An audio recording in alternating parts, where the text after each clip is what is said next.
What's up, everybody? Appreciate everybody popping in this morning, hanging out. Hope you guys are all having a good morning and had a solid week this week as well.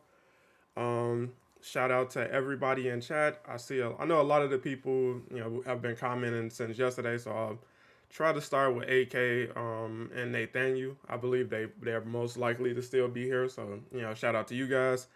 Shout out to Falcon and the Winter Soldier fan. Sean, happy birthday, bro. Appreciate you coming through, man. I hope you definitely enjoy it and hopefully you have a blessed one. Original G's, what's good? Brett Myers, Sifa. If I'm saying that wrong, let me know in the chat. I'll always correct it. Appreciate you being here. We got Assault Gaming. What's good, man? How you feeling? Bricklog, what's good? Miss C Star Rose in the building. I know it's an early one for her. Master Jedi, what's good? And Shine, back again, always, bro. Like I said, I'm glad you let me know. Appreciate that. But it's a lot I want to talk about today. We just got news yesterday that the team is, they are working on the next update. They got back in studio like late last week. I want to say like Thursday or Friday, and obviously they're right back at it. So they're working on the next small patch update that should be rolling out sometime next week. If not next week, then probably the following Tuesday. But more than likely it'll be out this upcoming Tuesday. That's focusing on smaller fixes, and I'm anticipating we should hear something about the future of the game as well as like patch 2.8 sometime around like mid-February, at the earliest, if not earlier. Like we always hope for earlier, but realistically, I think they'll stick to their trend of not really saying anything until way down the line, maybe mid-February or something like that. But give me one sec. Get some vibes going, and then we can talk about this image on the right and the subject of today's video. All right. That in the background. Hopefully that's not too loud for anybody. I'm just playing my PS5 for the first time. Congrats on getting the PS5. What's up, Todd? If they want to release a hero with a movie, then either Ant-Man or the Wasp, because those are awesome, especially Wasp. Well, I mean, at this point, this is a pipe dream. Like this isn't even a pipe dream. Like this is too far gone. Like we're way past any kind of potential tie-in with Ant-Man and the Wasp, because that would have taken planning months back. And it's like, again, Miller would have gave some mention of that. He would have found some kind of evidence either in the game or word of mouth outside the game from closest source to the game that something like this was in the pipeline, and we haven't heard anything like that. So anything is possible. We could always possibly encounter something like this on like as we grow closer to the release. But I seriously doubt that. Like there is like minimum like you're playing with like some of the worst Vegas odds on that. What's good, New York? How you doing, bro? Yeah, it's like this. We've I want to touch on a lot because we've seen their attempt to kind of cash in on MCU hype last year. Like they really kind of made more of a push for that last year.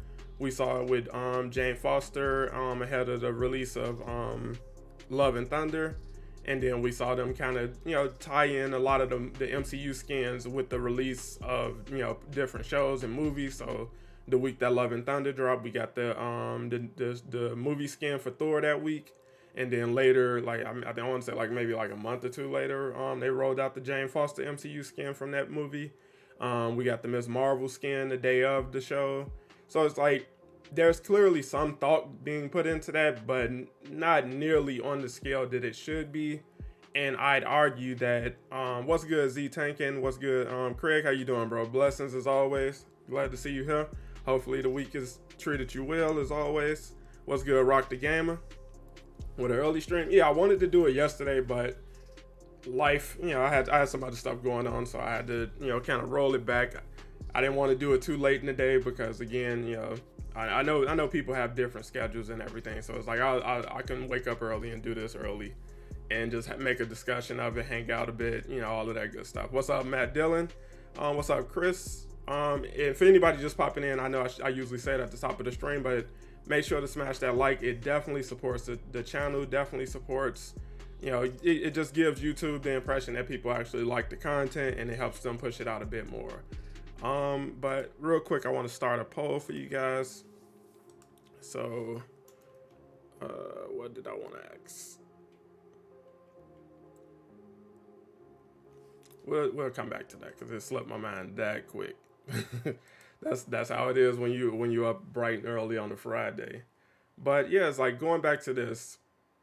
Ant-Man and the Wasp are very, very high demand characters for this game, especially after people have kind of got jaded about getting characters with repurposed assets and animations and things like that. And I'd argue that taking that extra bit of time, even if it meant a bit of downtime as far as content, would pay off big in a year like this if you were able to kind of just cash in on the hype of the MCU going into the jumping off of Phase 5. So they're introducing a new main villain. We haven't really had anybody overarching the stories since Thanos, and now Kang is going to be filling that role. He was introduced back in Loki, and you're just about to start seeing him really kind of take shape and start seeing his plans, his dominance over the MCU, how the heroes are going to respond and things like that. And how amazing would it be to go home and tie that in, or kind of ride that hype while playing with a newly introduced Ant-Man, and then the promise of a Wasp, following not too long, maybe like a couple months behind or something like that. But that would be amazing. That would be amazing branding. That would be amazing to capitalize on. And it's like, I wish that was the thinking, instead of, hey, we can do Jane Foster ahead of the MCU Thor movie, because hey, it should be easier because she's mostly just his animations and things like that. But it took the same amount of time, so it's like that didn't even pay off the way you wanted it to, and it only really just kind of dampened fans' expectations for the future of the game, because it's like, no matter who you put behind Jane Foster, if it wasn't someone wholly unique, so it's like, even at this point, people don't see Captain Marvel being wholly unique. But it's crazy. Let me jump in the chat real quick. I'm okay. My wife been in the ICU since last Thursday, and with everything the doctor said, Sunday may be the last time I'll see my wife. Her family made decisions, and I had no say. That's crazy, bro. I'm very hard, man. I'm so sorry to hear that. All I can do is offer words of encouragement, man. Hopefully things work out. Hopefully you guys can find some kind of miracle or something like that. I know that's a tough headspace to be in, and I couldn't imagine. Wishing you and your family the best, man. I appreciate you being here despite having something like that going on in your life. Joe, what's good? It's like 15 years we was together, didn't matter. I appreciate that, man. I appreciate you being here, and it's like you, my heart is with you and yours. Appreciate you guys in chat, kind of reaching out to them. Again, appreciate everybody being here. I know everybody has different stuff going on in the world, but to still choose to make time to be here and stuff, I really appreciate that. And I appreciate your honesty, and I appreciate you guys beyond words, man. I appreciate that, New York. But just switching back to what I was originally saying, just putting a little more thought focus on what the future could be and should be for this game would go a long way. Pulling down the wrong thing. Mixing the music a little better. That's pretty loud. But yeah, it's like this shouldn't have been a hard decision. Like, the fan demand is there. You see the potential with the movies. Like, look at you saw the hype from people knowing Jane Foster was coming right after we got news of her being in Love and Thunder, because they literally announced her the day after that trailer. They tried to downplay it as if that was coincidental or something like that, but it's like that that's too coincidental for branding and marketing to sync up that well. Like the day after, like you literally had your whole spiel ready the day after she was announced. Is like, that's crazy. But to have something like this ready to go around this time this year would have been far better, planning for a game that's looking to still kind of solidify some kind of real foundation and footing, and it is like identity. Like what is this game? What does this game want to be? What is the vision for this game? And it's like we heard a lot of stuff said last year that now, in light of recent rumors, doesn't make a lot of sense. It's kind of tough on people. People are less optimistic coming into this year than they were going into last year, and being able to announce like after like the Winter Soldier, like, hey guys, we got some big stuff coming, and our next hero will be rolling out early next year. Something like that alone would have been a bit better, because it's like now we're in this weird space where we don't really know what's going on. It's hard to gauge, it's hard to read what's going on, things like that. And it's like we got information last year saying that the next two heroes were already in the design phase, and now it's kind of like a toss up if we're even getting one more hero. And it's like, what is going on over there? Like, what is the planning like going on? And it's like, how could you not want to add people like this? And it's like, if you need resources, last year your year should have been spent around focusing on how to garner more resources for the game, how to draw in more actual, how to draw in a bigger customer base, and how to monetize that customer base. And it's like none of that was on the table. Like no thought was actually put into that. So it's like we had like the lead designer was talking about all of these far-reaching plans they've been making for the game, and it's like, how do you plan for a future with a game that makes no money? That's insane. Like, that makes no sense. Like, how are you going to get investments and resources for the resources you need when there's no way to pay those resources back? There's no way to return a profit. It makes no sense. Once the roadmap was taken off, it was the beginning of the end. I wouldn't say that. It's just because it's like I understood their logic for taking the roadmap off of just no longer wanting to commit to a long full a couple months ahead roadmap, because they were putting stuff on the roadmaps that made no sense. So it's like you knew you wouldn't be able to deliver on that. People on the team were saying, hey, we're not going to be able to make that, but they were still pushing go on putting things on the roadmap like patrol mode and what else was on the roadmap that that never even came to fruition at this point. But it's like just decisions like that make you that's embarrassing. It makes you look incompetent. It doesn't instill confidence in your ability to meet and deliver on content. And it's like, I understand wanting to only show what you can deliver on and stuff. It's like, I get that. I won't kill them or murder them for that. But at the same time, it also makes it easy for you not to be accountable for what you said you were going to do. So it's like, it doesn't oversell expectations, but it also kind of keeps fans in the air, so we don't know where we're going. So like 2021, we knew by the end of the year we were getting Black Panther, or we were supposed to get Black Panther. Delays happen, cancellations happen, things like that. But the expectation of a new hero by the end of next year was a thing. We knew we were getting Hawkeye early in 2021. We're supposed to get Black Panther early 2020.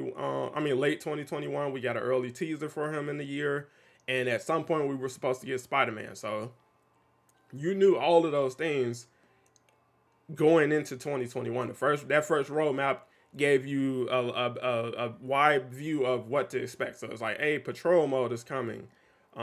We got a new villain sector coming. We got a new OLT coming. We got two new heroes coming with hopefully Spider-Man. And we had no idea the raid was coming until they announced it on the last roadmap for the year.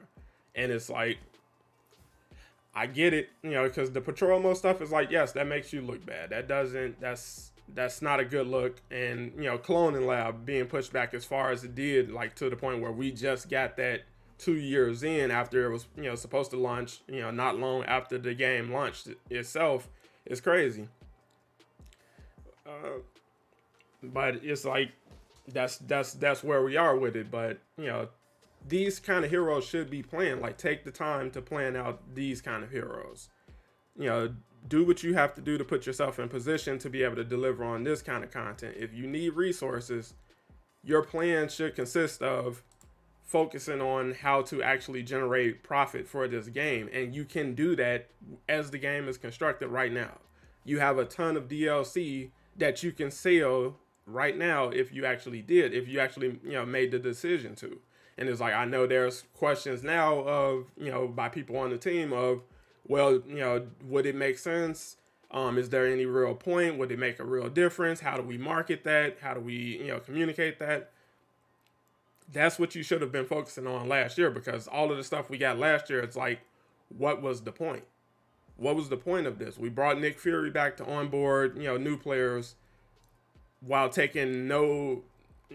not taking into account that we're not doing anything new with these new players. So we're going to get these new players. We want to hold on to them longer, but they're in the same loop as everybody else. They come in, they enjoy the game. Hey, I'm impressed with Captain Marvel. I mean with Captain America. I'm impressed with Thor.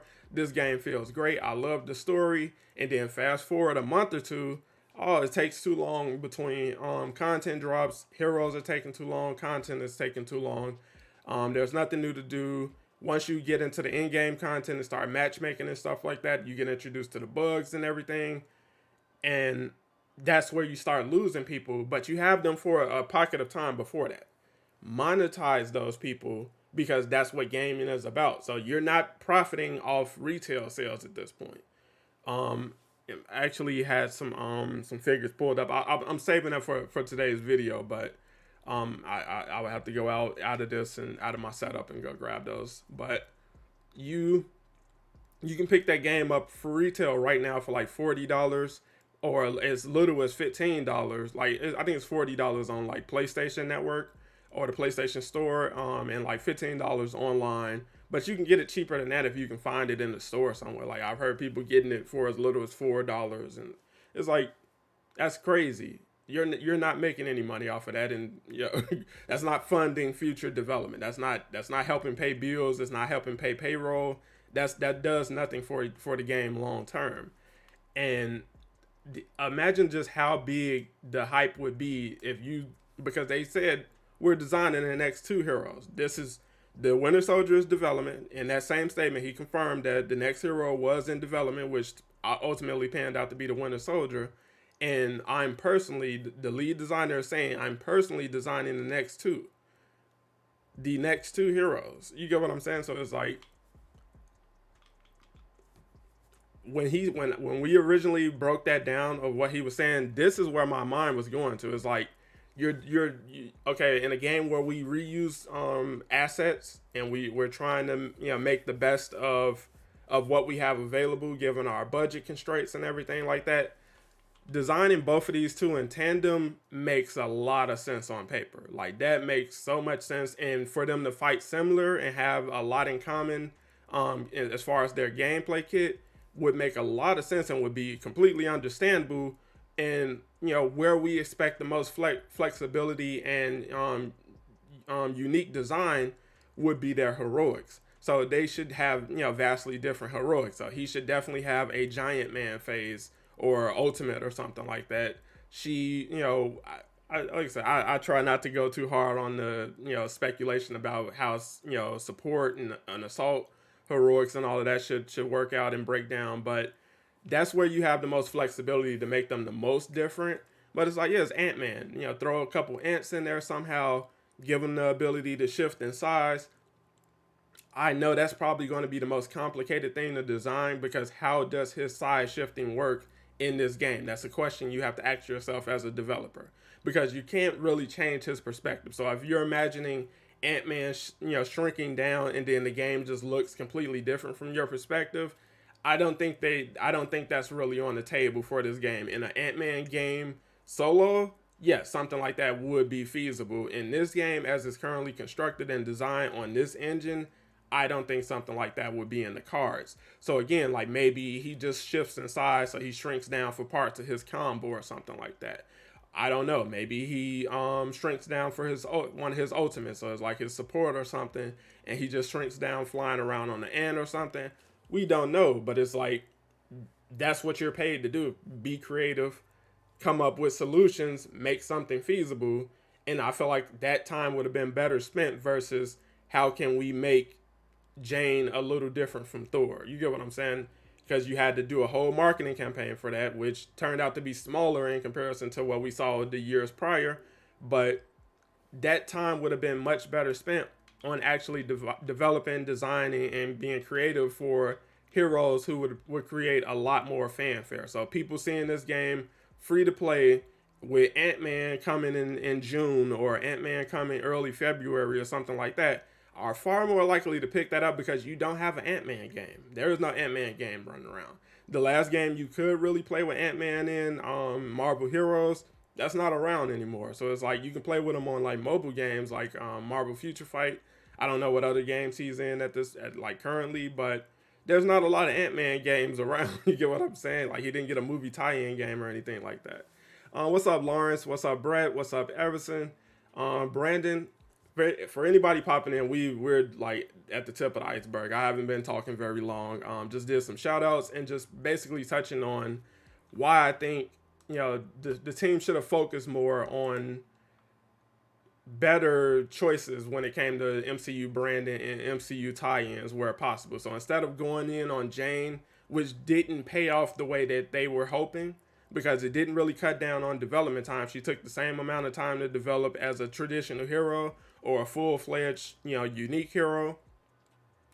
She wasn't met with great reception. Like people had fun with her. People were happy to have something new, but it's like the newness of her character wore off a lot faster than, even Winter Soldier and, heroes who came before that. So people had fun longer with Spider-Man. People had fun longer with Black Panther. People had fun longer with characters like Hawkeye and Jane because if you've been playing with Thor, you've essentially already been playing with Jane Foster. So it's like you didn't really bring enough to the table to justify, push and go on something like that. Like once the game is more established, what's up, Captain?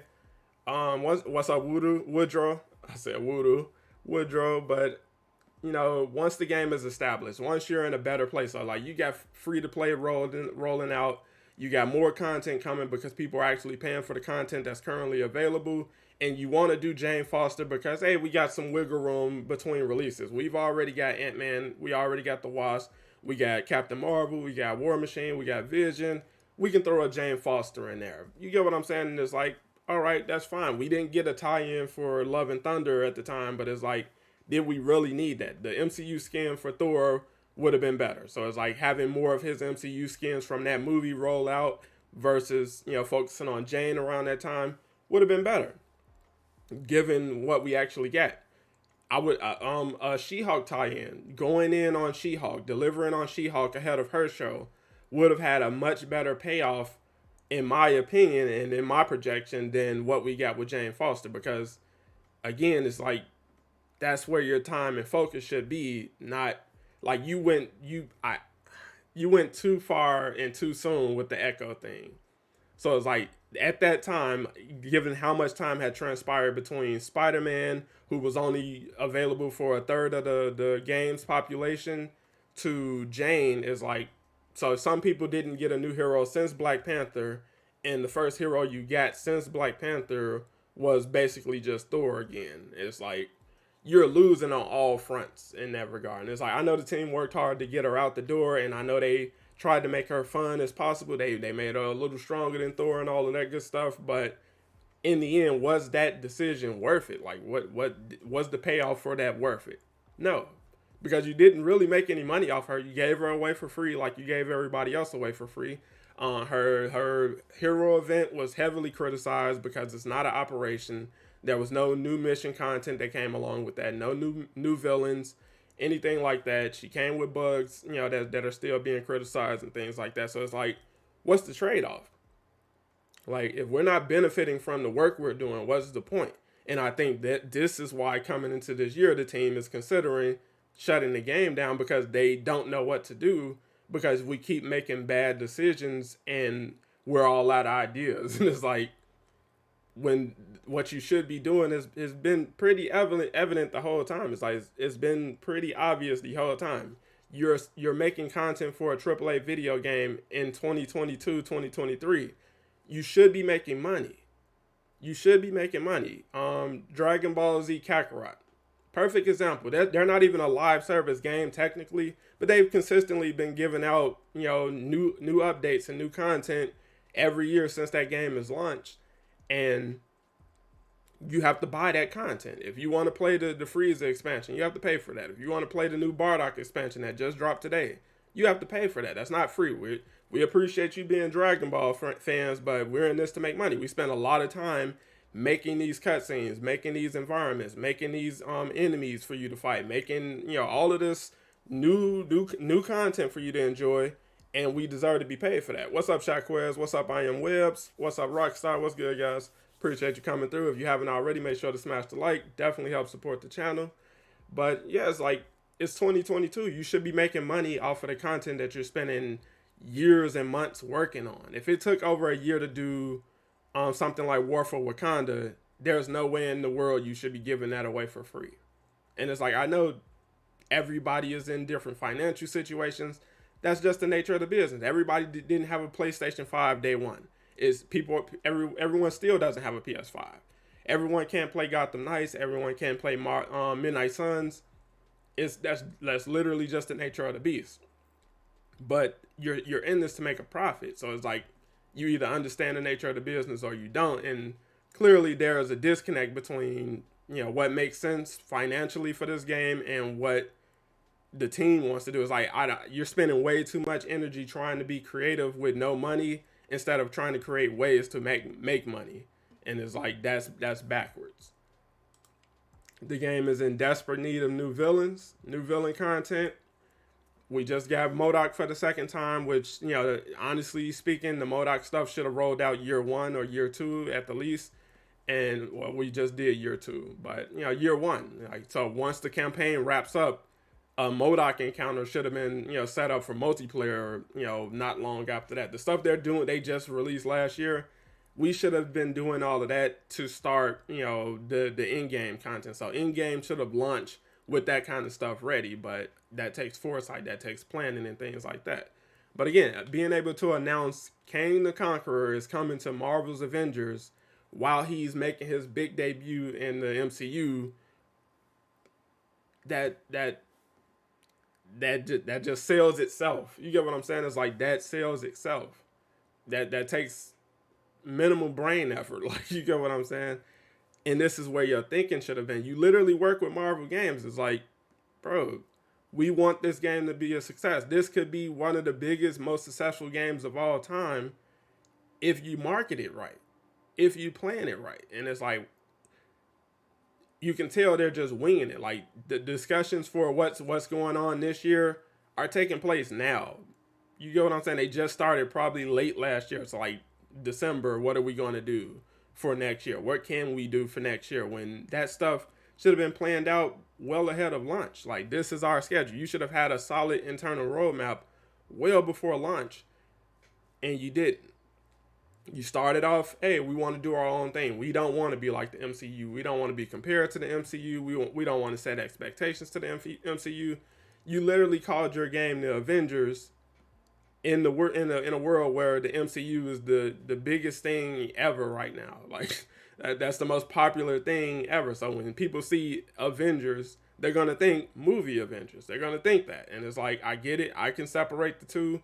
But it's like, to tie in on that makes sense. And you obviously agree because you started selling MCU skins to give people some semblance of playing their favorite heroes from their favorite movies and shows and stuff like that.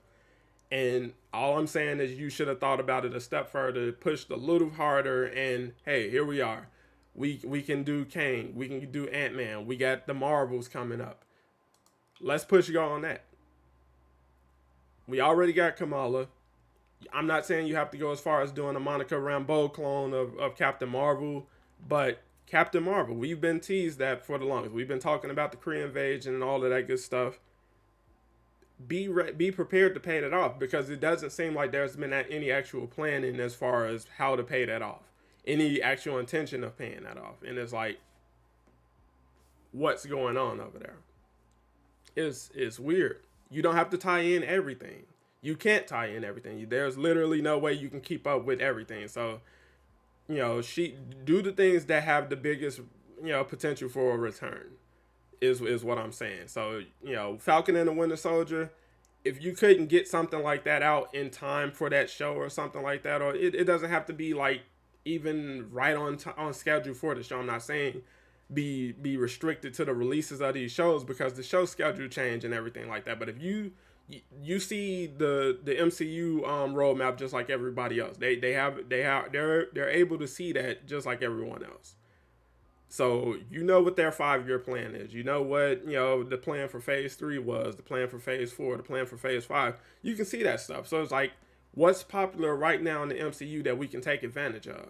Black Panther was a great decision as an add-on to the game. Spider-Man was a great decision that was crippled by the decision to make him console exclusive to PlayStation. There's other stuff you can take advantage of. They clearly know people want Captain Marvel, and they went as far as designing her. You can see concept art for her in the game on the wall, in the posters, in Kamala's room. So it's like, we know what she would look like in the game. They talk about her in the game. We talk around her in the game.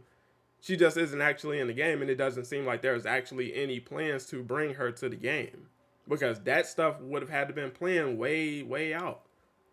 And it should have been planned way out. This is her design. This is how Captain Marvel looks in the Avengers universe. This is her suit. I would have to assume this is her iconic look. And it's like, if this is what we're doing, by all means, go all in on that. Be prepared for that. Be prepared to double down on that. Be prepared to deliver on that. But, again, more potential to tie in villains. So Ronan isn't going to be the main villain of the Marvels. He's dead by this point.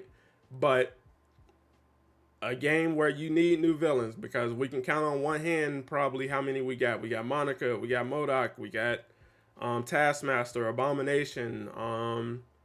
Who else can you actually fight? Maestro.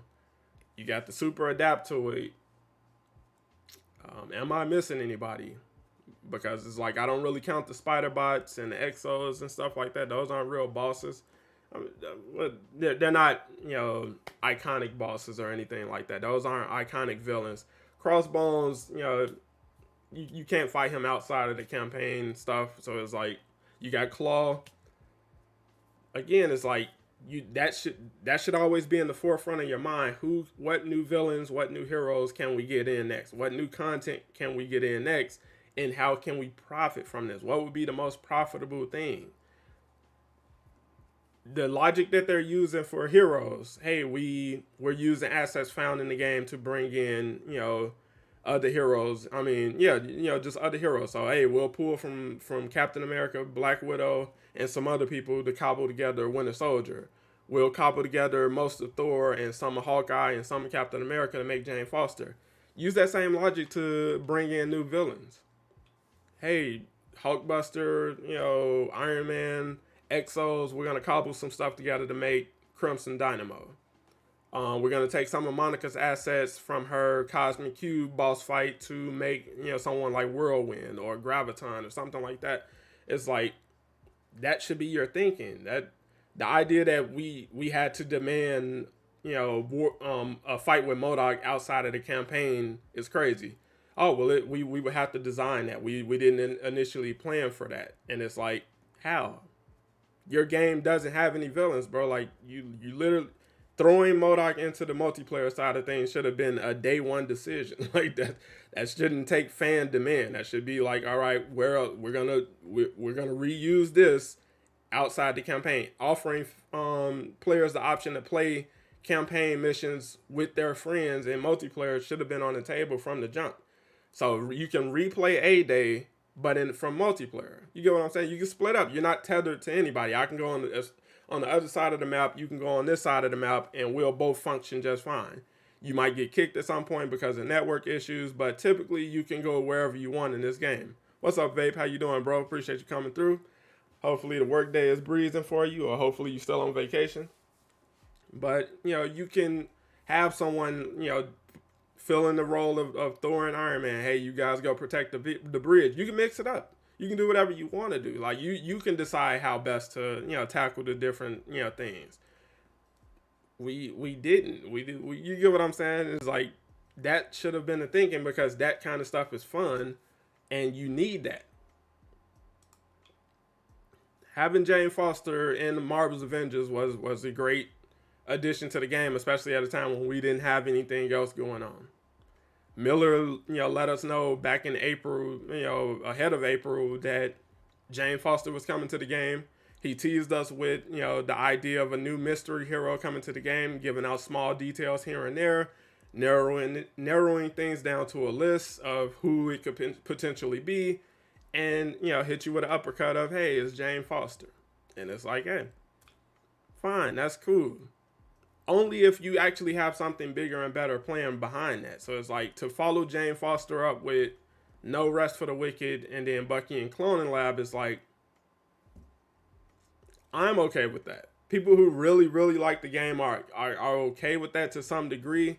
But the general public perception of this game hasn't changed at all. And you're not doing anything to change that. You're making things worse, actually. And that's like, I don't think they put enough thought into fan expectations based on the things that they do. So when you show that you can tie in, and capitalize off the hype of this project coming out by introducing Jane Foster in your game around the same time, actually ahead of that, because Love and Thunder didn't come out until July, and Jane was out by the end of June. So it's like, you hit it. You hit the nail on the head by, beating that schedule. But that set the expectation, especially based on rumors about She-Hulk being, in design and development for the game, that you can do that for her. Oh, well, we did this because, we wanted to get heroes out sooner. All right, it took you 6 months to bring her, so it's like we're under the expectation now that you already have the next person lined up. They're already ready to go. Oh, well, 2.6 is going to come out a lot later. Then it's not going to be as close together as 2.4 and 2.5. So 2.6 is going to be a while, and that's not going to be new hero content. All right, that's tough. And now we're essentially going to miss the boat on She-Hulk. It's like, you probably would have been better served to just double down on She-Hulk then.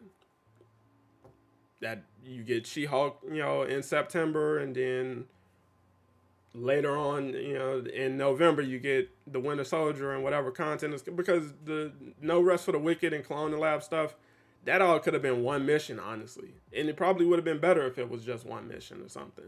Because or, just drop the same day, because all of that stuff really doesn't make any sense, narrative-wise or anything else. What's up, AJ? A Black King, what's good? I see Tay just gonna list everything Marvel has to offer. But it's like, I'm not being ridiculous with it. Like, I understand there's limits to what they can do, and they thought this was a good idea for whatever reason. And hindsight is 2020, but again, it's like you have to put some planning into the future. It's like, this is cool. Just being able to play with another Thor or two Thors in a raid and all of that stuff, especially, for like elite players who like to race and compete with everybody, and being able to build your Thor and your Jane completely different. Like, that's fine. That's cool. That's great. But was that really what the game needed? In a game that's struggling like this, you honestly need to double down on things you actually need. So if it's not going to hit as hard as it possibly can, is it worth pushing go on? And I don't think Jane was the solution the game needed at that time, especially after, being just kind of up in the air. We don't know what's going on. We're not getting anything, overly exciting. We got the 2.3 update that brought Nick Fury back. Didn't do anything really, especially for veteran players. It didn't do anything for veteran players. Veteran players got put on the back burner a lot last year, and it's like, for what? if you're bringing in new players, you're holding on to them longer, and you're actually monetizing them. So we're catering to the newer player. We're building a better experience for newer players to keep them longer, and now we're selling that content to them. So if you want Winter Soldier, if you want Jane Foster, you want to go back and play heroes like Black Panther, Kate Bishop, and their operations and stuff like that, we're selling all of that in a package. We're bundling that stuff up. You can buy it individually at your leisure and all of that stuff, but you have to pay for that stuff because that opens up the future for our veteran players. So thank you for your patience in 2022 for bearing with us. And now, to start 2023 off, we can hit you in the head with Ant-Man and the Wasp because we actually made some money last year.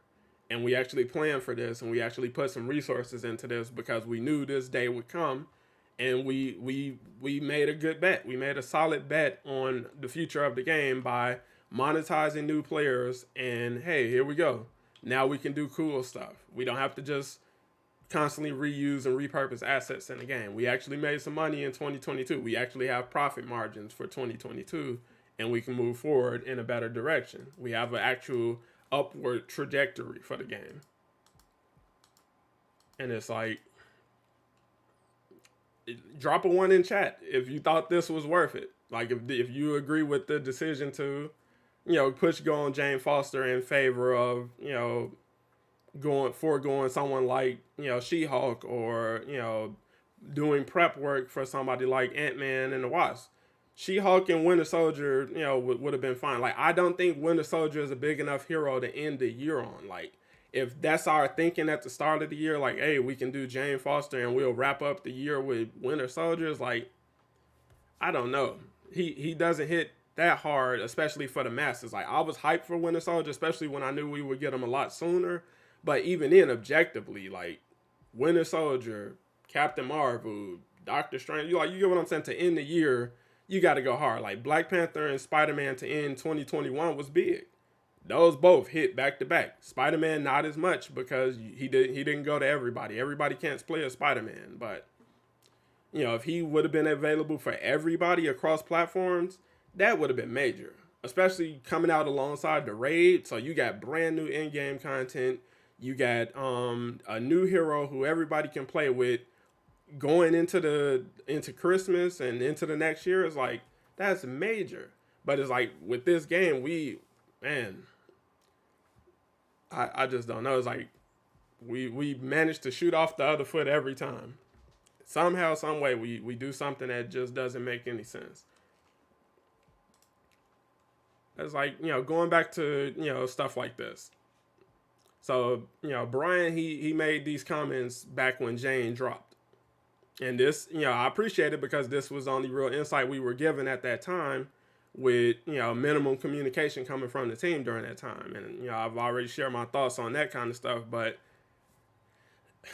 again, hindsight is 2020. So it's like, given the recent events with him, it's like, you really got to take this stuff with a grain of salt because it's like, what are you saying? Like, it doesn't seem like there's any validity to anything you were saying around this time. It's like, I'm pulling up a lot of stuff that he said for the sake of what was going on, what is going on, because this was making things more optimistic for the future. People were like, okay, we got some really cool villains in the pipeline and some really amazing narrative being put together.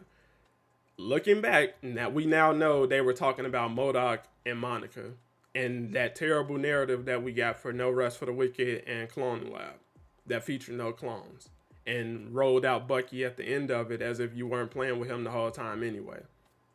That's what's really amazing over there. And it's like, that, bro, that can't be your thinking. You can't be that lost 2 years into this game. Like, that's crazy. That's what people are talking about, where there's a disconnect. You're out of touch.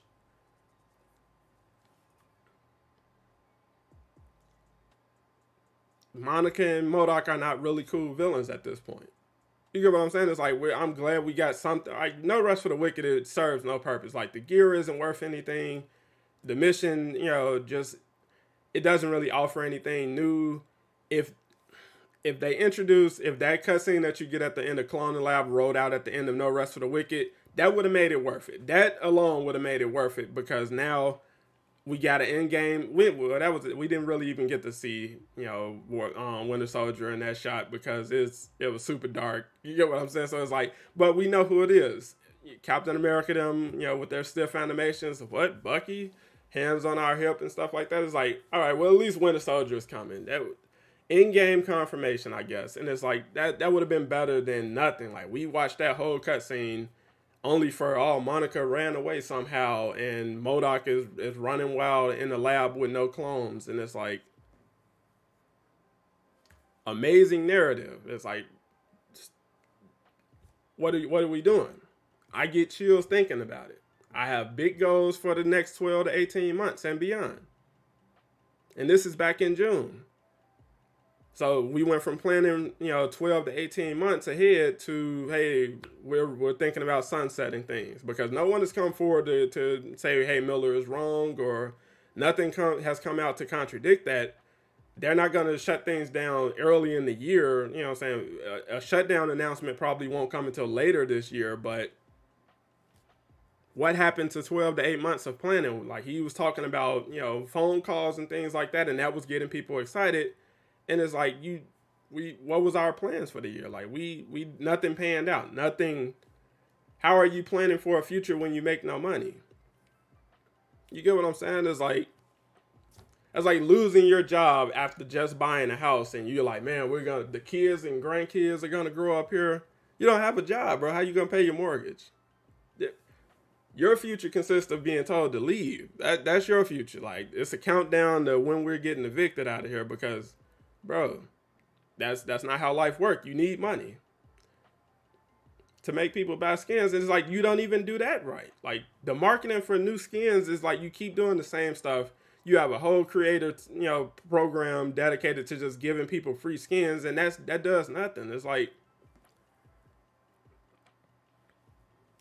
it's just crazy, bro. Like, to be that misguided with every step of most of what you do is like, it's crazy. That I can think of 5 different ways you can better use that creator program to actually generate hype for your skins and stuff like that. Yes, you got the knuckleheads who sit under that post every week, every day, waiting for a new skin reveal to say, what? They're still selling skins? It's literally the only way they can make money. And that's not nearly enough for what this game needs. So it's like, to kill them for that is like, I feel bad for you that you still doing that. Like, you're still pushing skins in a game. You get what I'm saying, bro? That's like Jordan brand only, like, they sell Jordans, but they only sell you the shoestrings. That's crazy. What's up, AJ? You got me in the background. Appreciate that, bro. I'm glad you guys are back in the office, man. Like I said, for those of you just popping in, I was just talking about in general, like, how I wish the push for MCU synergy would have been a little better, planned out than what we initially got. So it's like, we got the MCU tie-in skins and stuff like that. That's a dub. That makes sense. That's feasible. That's something you can deliver on, especially with, movie release dates and stuff like that. All right, so you've been here for a while, AJ. Appreciate you, bro. But yeah, it's like, going back to Brian's comments, man, it's like, this really had people in a good place mentally. Like, okay, and then it's like, you start seeing like what's actually feasible. So it's like, there's no real money being made, so there's only so much we can do. We don't have the same luxury of the original team, who were making content months in advance. It's like, so the cutscenes from stuff like Future Imperfect and War for Wakanda, it's gonna be it's vastly different than the cutscenes for No Rest for the Wicked and Cloning Lab. And they went back and polished it a little bit, but it's like, again, it's even the Spider-Man event, those cutscenes are a lot more elaborate and polished than what they were able to deliver on for the cutscenes we got, for Bucky. And it's like, it's because there's no money being, generated. There's no money coming into the project. We're not, there's no influx of cash coming. A lot of people were hoping the Embracer group buyout would have did something. Doesn't appear that it did. I don't think they have any intention of doing that. I think Embracer bought this studio just because of the Tomb Raider potential. Like you got Tomb Raider, you got Legacy of Kain. That's what they're looking at. And the Avengers project, that's like a stepchild. Like, hey, all right, I recognize you. You got another child here, but where are your kids? You get what I'm saying? Like where are your kids? Where are the honor roll students? Where are the kids who are going to college? Avengers, you like you just here. You're just there. We appreciate you, but where are the real kids? And it's like this game could be big, bro. This game could be big. It's like this is another quote. And these comments all come from around the same time. And I'm not doing this to throw Brian under the bus or anything like that. I'm just simply saying like this communication, while appreciated at that time, now, with a different perspective, is like, okay, what were you actually saying at this time? It's a lot to be excited about. Next hero is in development right now.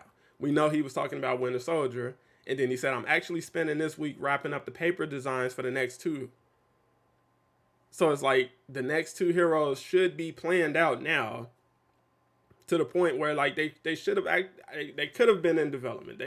We can start development on these people. I would have hoped development would have started, a little sooner, but at the same time, like I would hope that new heroes would be developed, starting development as the hero closest to release is in, testing. So while they're in testing and QA and all of that stuff, we're already starting on what's next. We're already getting rolling on what's next. And it's like, I don't think that's the process. AJ, if I'm wrong, let me know. I would love to be wrong, but it's like, I don't think so. It's like, I think because the team is limited, there's only so many people there who are wearing multiple hats. They don't have the freedom to do stuff like that. So getting stuff to paper designs is about as good as you can hope for coming off a release of a new hero. So we know what to get started on. We have an outline of what we can and should do for this next hero, but we just haven't actually started on that yet, unless we outsource or something. And it's like, again, that you got my sympathy for that. I understand. It's like, I'm not being insensitive to the team's limitations or anything like that. I know it doesn't have to be that bad, because you can sell stuff. Like, just sell what's already there. You're bringing in new players. Everybody who picks up this game enjoys it. Everybody who picks it up enjoys it, unless you're being disingenuous, because if you're actually, showing up for this game, you're excited about what's coming next and all of that stuff, is like, you're there, bro. You're enjoying even Captain America. I know Captain America is like low tier in this game in most people's mind. Gameplay wise, Captain America is one of the funnest people to play with in this game. Like I've been playing in the harm room with Captain America, with music playing, doing my thing, bro. Just having a ton of fun, just kicking that shield around, running around off the walls, flipping, power charging. His kid is so fun to me, man. And it's like, I get it. Like, I'm not, you're not one-shotting Claw or, soloing bosses with Cap, really. But, as far as core gameplay, just pure gameplay design, Captain America is one of the funnest people in the game. And casual players typically don't go into these fights expecting to beat the boss in 30 seconds. They spend like 2 to 5 minutes beating these bosses. They think that's the norm. That's the average for them, until they see elite players.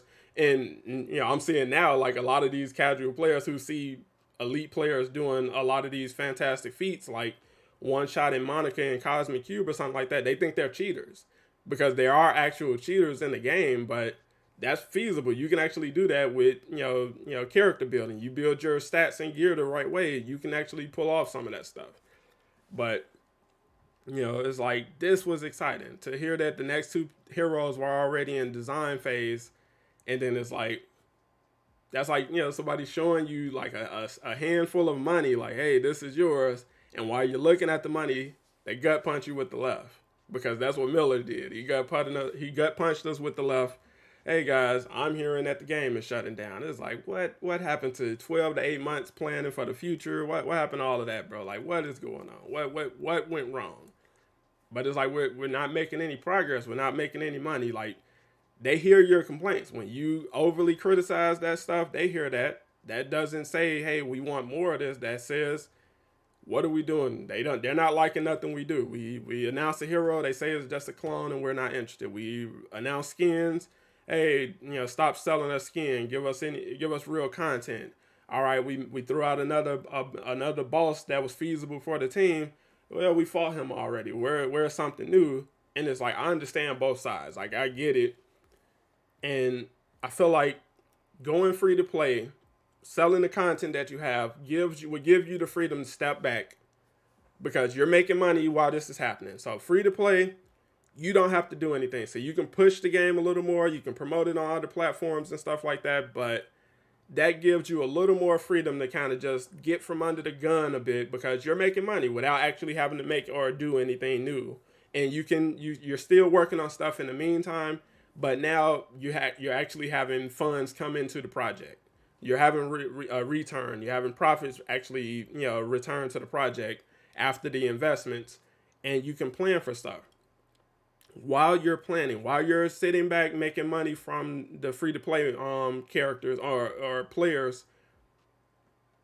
Plan for operations. You can, hey, let's bring back operations. That is the most well received thing in this game outside of the hero combat. People love the story. People had a ton of fun with the story stuff. People want more of the story stuff.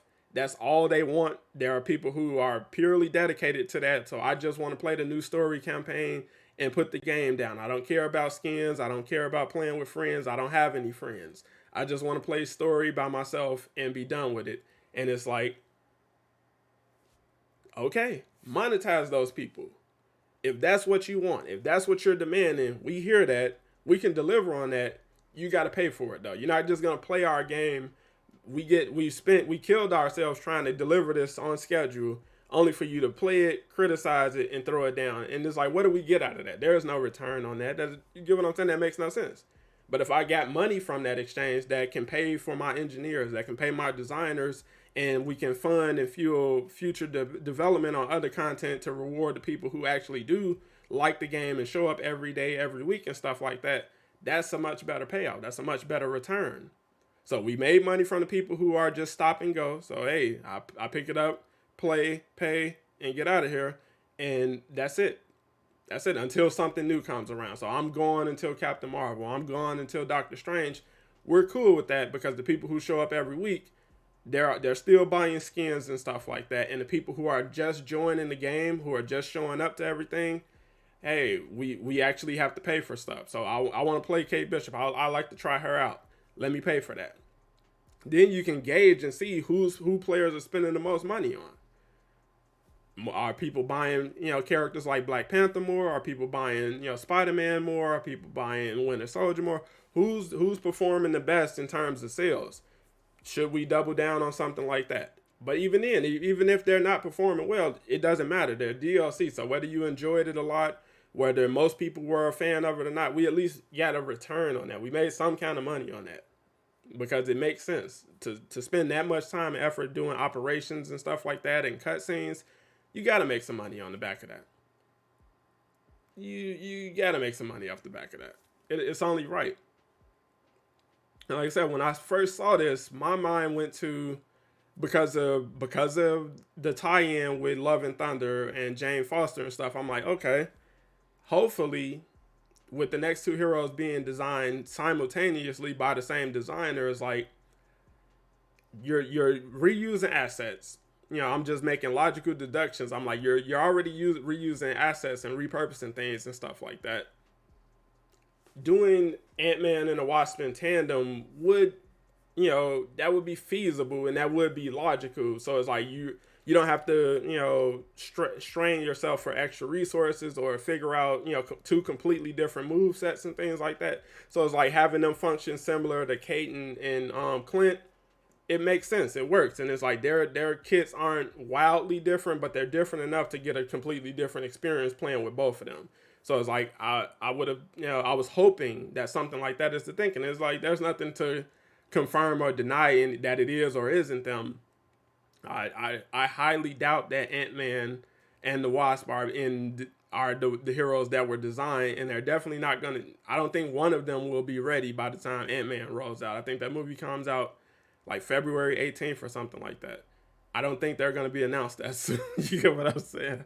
And it's like, that's just me being real, and that's just me being honest with you guys. But this was my pipe dream at the time of hearing this, even though nothing supported that. There was like, this is just me having a little bit of faith in the team and hoping that we're kind of turning a corner and we're looking far enough ahead in the direction that makes sense. And it's like, now I see, or we're hearing that may not necessarily be the case. And for the people who, are all like, no matter who they announce, you just say Doctor Strange. So if I say War Machine, you say Doctor Strange. Oh, well, what about She-Hulk, Doctor Strange? Or, Scarlet Witch, give us Doctor Strange. And it's like, this is from the designer herself, and there are other developers who said this in interviews and other places, that if they can design someone, they're more leaning towards Doctor Strange or Wanda. Those are the answers you're getting outside of somebody saying Loki, because he would be interesting. He would be fun to design. Scarlet Witch and Doctor Strange are at the top. This is your lead designer saying, if I had to pick a character that I would most want to get in our game, it would be Doctor Strange. It's not that they don't want to do him. It's not that they, can't think of a way to do Doctor Strange. They want him to be what you want him to be. So when you think of Doctor Strange, all of those cool buffs and spells and stuff like that, that's what they're thinking of. They just don't have the designs. They don't have the animations. They don't have all of that stuff available right now. They don't have the resources to do that right now. So they want to get the game to a place where they can deliver on that. They don't want to give you a half-assed hero, which is why it took a lot of thought to give you the people that they did push go on that were very similar. So it's like Winter Soldier is similar to other heroes, but they did as much as they could to make him unique. Jane Foster is very similar to Thor, but they did as much as they could under budget constraints, under time limitations, to make her a little unique to Thor. That she has a completely different ultimate. The way she throws her hammer around is a little different from Thor. She has some Captain America in there. She has some Hawkeye in there. That is creative. That is very creative. I appreciate that level of creative thinking that went into making those heroes stand out a bit. And it's like, this is why I don't doubt that if they were given the resources and the assets needed to pull off a character like Doctor Strange or Wanda, they would be very creative with how they bring that character to the game. The buffs, the gear, all of that stuff would be amazing. We're just not in a place financially to do something like that. And I want them to get to a place financially where they can do that. And the only way you can do that is actually selling. It's like, I know we made a promise. And it's like, I know this rant is old at this point. It's like, it's frustrating because it's like, it's really starting to feel like reality that the project is just going to wrap up this year. And it's like, you never really tried. You never really tried to actually make the game profitable. Like your biggest content, you didn't sell. You didn't sell your actual content. That feels so wrong. In a world where we're seeing so many other studios make so much money from selling content, making hard decisions that piss players off, that frustrate players, but it's better for the game and the company in the long run. So Midnight Suns being, next gen or current gen exclusive was a tough decision. The same for Gotham Knights, but it's like they did that because it's what the team can do. It's easier on the team. It's what makes the most sense. It's what's going to help the game run the best and the most stable. We can get those other consoles out later, but day one, to hit as hard as we can, these are the kind of decisions we need to make. And it's like, I am not cutting the legs off of this studio for trying to make a decision that's geared towards, just including everybody. So you don't have to worry about, if you can't afford a new hero or not the day he drops. Everybody can play with Winter Soldier. That's great. But when you need money to keep the project going, when you need money to actually elevate the project, that's not great. And then you have people who are, that they're just entitled. So all the free stuff that this game gives you, and they're still looking for free stuff. They expect everything to be free. They want the marketplace to be free. And it's like, bro, this is literally all they have. That's their only way of making money. And you're trying to minimize that. Well, they need to have more sales, or their prices need to drop, or they need to just put everything in shipments. It's like, bro, at most they're asking you for $14. At the most, they're asking you for $14 for an individual skin. And if you want a ton of skins, you want a bundle of skins, we throw them all there and you can have them. And if you already bought some of those skins, guess what? The price goes down. So it's like we give you holiday sales. We give you these skins for free. They're giving the only asset that they actually sell away for free. You've gotten multiple MCU skins for free. Multiple. In the shipments, you got that for free. In the marketplace, they've given you that for free. You got Iron Man for free. You got Thor for free. You got Captain America for free. They're giving skins away if you got Amazon Prime. Like the skins, they're not even valued, appropriately. It's like, what are we doing? And to still criticize that is like, bro, like, you got problems. But it's like, yeah, wanting Doctor Strange in this game isn't something that's limited to players. And that's the only reason I included this, because it's like, Brian isn't the only person to say this. Other developers have shared that they want Doctor Strange. They want Wanda. They would love to try something like a Loki and stuff like that. Doesn't make a lot of sense narrative. We have to consider that stuff. We have to factor that stuff in. It's not as easy as, hey, well, we want this. We'll do it. It doesn't work out that way, but they would love to have Doctor Strange included in the game just as much as you would love to see him. Right now, stuff it just isn't lining up for that. And it doesn't look like it's going to be lining up anytime soon for that. That $14 can go down. $14 is not going to be enough to go towards operations, real. Like you that's a lot of work. That's a lot of work and a lot of people. You got to factor in outsourcing. You got to factor in branding. You got to factor in a lot of stuff when you're thinking about something like an operation. That's cutscenes. That's a lot. And $14 from a couple skins every week is not going to do it. That's just not going to cut it. If it was, we would have all that stuff. Clearly it isn't. And then on top of that, you have people boycotting the marketplace all the time. All the time. I'm not buying until I get this, or I'm not buying until they tell us this, or I'm not buying. So it's like, you can slash that in half. You're not making any real money off that marketplace. And, this is Brian talking about how long it takes to bring, characters from paper designs to, fully ready to launch. 4 to 6 months, depending on things, depending on different things. Most fun is seeing the character come to life in our game, especially working with our S-tier voice actors. So, in a game where you're looking at a 4 to 6 month minimum for a new hero. So it's like, we just got a new hero in November. You're looking at June for the next one. You get what I'm saying? If you're getting another one, keep in mind that is a big if at this point. If we're getting another character at this point, because it may be the team's position of, is it worth it? Is there any benefit to investing into another hero at this point? That's tough. But it's like, even then, you're 4 to 6 months away. Even though they were already paper designed. It's like, I wish in a perfect world, we, like when I heard that She-Hulk was outsourced, and again, this is all rumor. None of this is official news. Miller is not an official source for the game.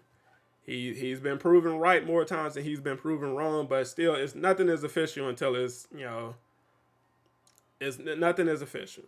And it's like, bro, 4 to 6 months is a bit of time, and outsourcing would obviously seem like the best answer for that. But to go beyond that, you have to actually be able to competently develop, that content.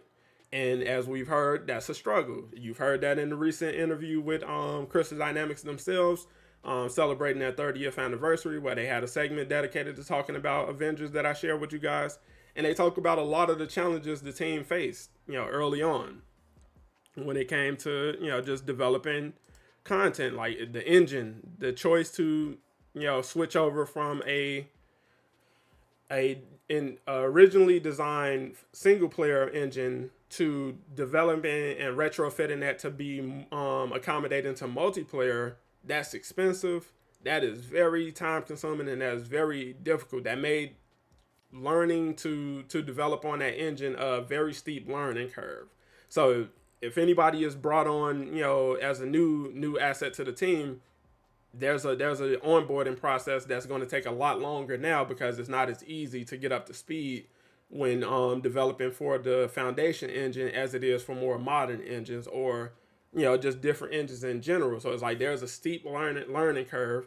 And again, when you outsource, you still have to bring those assets back and fit them into your engine and things. So it's like, again, you need to be in tandem. You need to be on the same page. And then you have to factor in things like language barriers, time differences, all of that stuff. And it's like, that's tough. These are the things and challenges that, development studios have to deal with on the daily. In the AAA modern gaming industry, this is the norm. So, hey, we need something. Well, we don't do everything in-house. What makes sense to be done outside the house? What can we outsource? What can we trust other teams to do? And can they meet these deadlines? If a bug is introduced with that new content, the outsource team may not be around to still fix that. You get what I'm saying? They have other projects they have to work on too. They're not just solely dedicated to helping out with Avengers or whatever project they're helping on. They got other stuff. They got their own pipeline. They got their own, timeline and roadmaps and all of that stuff. So it's like, now that we've brought it back in-house and now we see these bugs, do we ship with these bugs? Do we have the means to fix these bugs? Can we fix it? Would it be better to ship it and fix it later? Like, these are the kind of challenges you have to think about when you're developing. And it's like, so on paper, outsourcing sounds easy, but when you're looking at this game situation specifically, that can be a lot more complicated than it is. And it's like, if you're going on year 3 of dealing with these kind of issues, I understand the burnout. I genuinely do. I genuinely understand the burnout. And then I understand the burnout for fans who are waiting 4 to 6 months or longer for the best content to come. It's like, you took away operations. You're not making money off of that. I get it. That makes sense. Okay, what can we do? All right, well, we'll still try to give you content. And you saw what that content looks like. No Rest for the Wicked. What was the immediate response to No Rest for the Wicked? That really wasn't worth anything. That did nothing. It didn't scratch that itch. We fought Monica before. The EXO fight didn't do anything different. It wasn't super creative or anything like that. The cutscenes was intriguing-ish. And it's like, all right, that's it. Again, like I said, people were hoping to see Winter Soldier in some capacity. Like, so to actually see him working with AIM at that time would have made sense. I would argue it would have been a little better to go as far as using his assets to make a villain encounter in that boss fight. So it's like, you got Monica and you got the Winter Soldier helping her or something like that. That would have been a little cool. But again, that's planning. Do we have the budget for that? Do we have the time for that? All kind of stuff. That's just me spitballing ideas. And that's not to say the team didn't think of something like that. Probably did. Probably didn't have it in the cards to do it. And hey, we got to move forward with what we can do. It's like, I get it. But 4 to 6 months for a live service game is a lot to ask. And that's just for one thing. What's up, Iron Trazio? How you doing? I hope for 5 raid for the Infinity Stone and at the end Mega Boss Thanos. You may want to look at a mobile game because that's a lot to ask to this game at this point in this life cycle. Like I said, we could do head in the clouds all day. Like it's all kind of pie in the sky, but realistically, boots on the ground. 4 to 6 months for another hero, and then for that hero to be dismissed as just another Echo. So, while I know War Machine would be fun, if they announce War Machine as the next hero, you're going to have a lot of eye rolling, a lot of where is Doctor Strange, where is this character, where is this person. That's the reality of the situation. If you announce Captain Marvel, oh, well, she's just going to be a Iron Man Echo. Here's another clone, guys, and this, that, and the other. You can announce Doctor Strange. Why isn't it Scarlet Witch? When is she going to come? What happened to She-Hulk? No matter what you announce at this point, you get what I'm saying? It's like, that's tough. That's a tough position to be in. Like, and it's like, I get that. I empathize with them. This is another comment about the team being aware of what players want. I get a ton of requests in my mentions, especially lately for different heroes. 3 most common are, in no particular order, Scarlet Witch / Wanda, Doctor Strange, Captain Marvel. Not committing to anything or promising, but I 100% hear you guys. All 3 could be certified bangers. And this is coming from somebody in a lead position on the team. The team is aware of what players want. They are aware that everybody wants this stuff. What's up, Lejeune? How you doing, bro? Like I said, Lejeune is a content creator. He's in the program. He has a little insight into what's it like working with the studio up close. It's you get what I'm saying. They're not. I'm not campaigning. I don't subscribe to the idea that these people are just completely incompetent or just completely hid in the sand or anything like that. They know. Knowing is half the battle. You know what I'm saying? I forgot what that even comes from. Was that G.I. Joe or something like that? Or Smokey Bear or somebody? But knowing is only half the battle. So I can know what you want all day. So I can know my girlfriend or my wife wants a ring or a new car or something like that. But if you don't have any money to actually make that stuff material, there's nothing you can do. There's literally nothing you can do. So I can know you want a new minivan. I know you want, a shopping spree. But I got like $8 in my account. So it's like, I know, I hear you. I heard what you wanted, but I don't have any money to do that. I can't do anything about that. And it's like, that's kind of the position we in. It's like, the empty pocket memes, pull those pockets inside out. That's what we got for Doctor Strange. That's what we got for Scarlet Witch. It's like, it's just a tough situation to be in. And, when we saw them roll out, stuff like Xbox Game, going free to play on Xbox Game Pass and the PlayStation Plus tiers, I was hoping that we were trending towards fully going free to play, because that really is the most, logical thing for this game at this point. And it's like, I get it. You're going to have a rough period, with players making a fuss because, they said they wouldn't charge for DLC and stuff like that. Bro, you either want this game to live or you don't. So if you've been hanging around this game, commenting under every post, all of this stuff, this is Twitter, this isn't Reddit. But it's like, if you want this game to have a future, if you want this game to survive, but you're going to, kill them for actually doing things that it takes to survive. Because no one is killing, Rockstar for selling content. No one is killing, Bandai Namco for selling content. No one is killing any other studio for selling content post-launch, because that's what makes sense. You spend a lot of time working on that stuff. So like Marvel's Insomniac Spider-Man, they're a model of doing it right. So it's like the stuff we can afford to give away free, the skins, we got a ton of skins. Unlock that stuff. Have at it. New movie skins come out post-launch. We threw that together for you guys over the weekend. You can have it. There you go. No, free of charge. The most recent skins, hey, sorry, for you guys on last gen, but this is a current gen exclusive. But hey, there you go. And if you want those skins and you got a PS5 but you don't have the remastered version, then you essentially got to pay for those skins, because you would have to buy the remastered version just to have access to it. But again, it's money. We spend a lot of time and energy remastering this game for a current gen. We didn't do that for free. So, yes, it would be nice to get the game for free. Yes, I bought Miles Morales. Just give me that game for free. Okay. But if you didn't buy either one of those games, or you get what I'm saying, it's like, bro, we spent a lot of time and effort revitalizing cutscenes and all of this stuff. We didn't do that stuff for free. We didn't do that for fun. These people got families.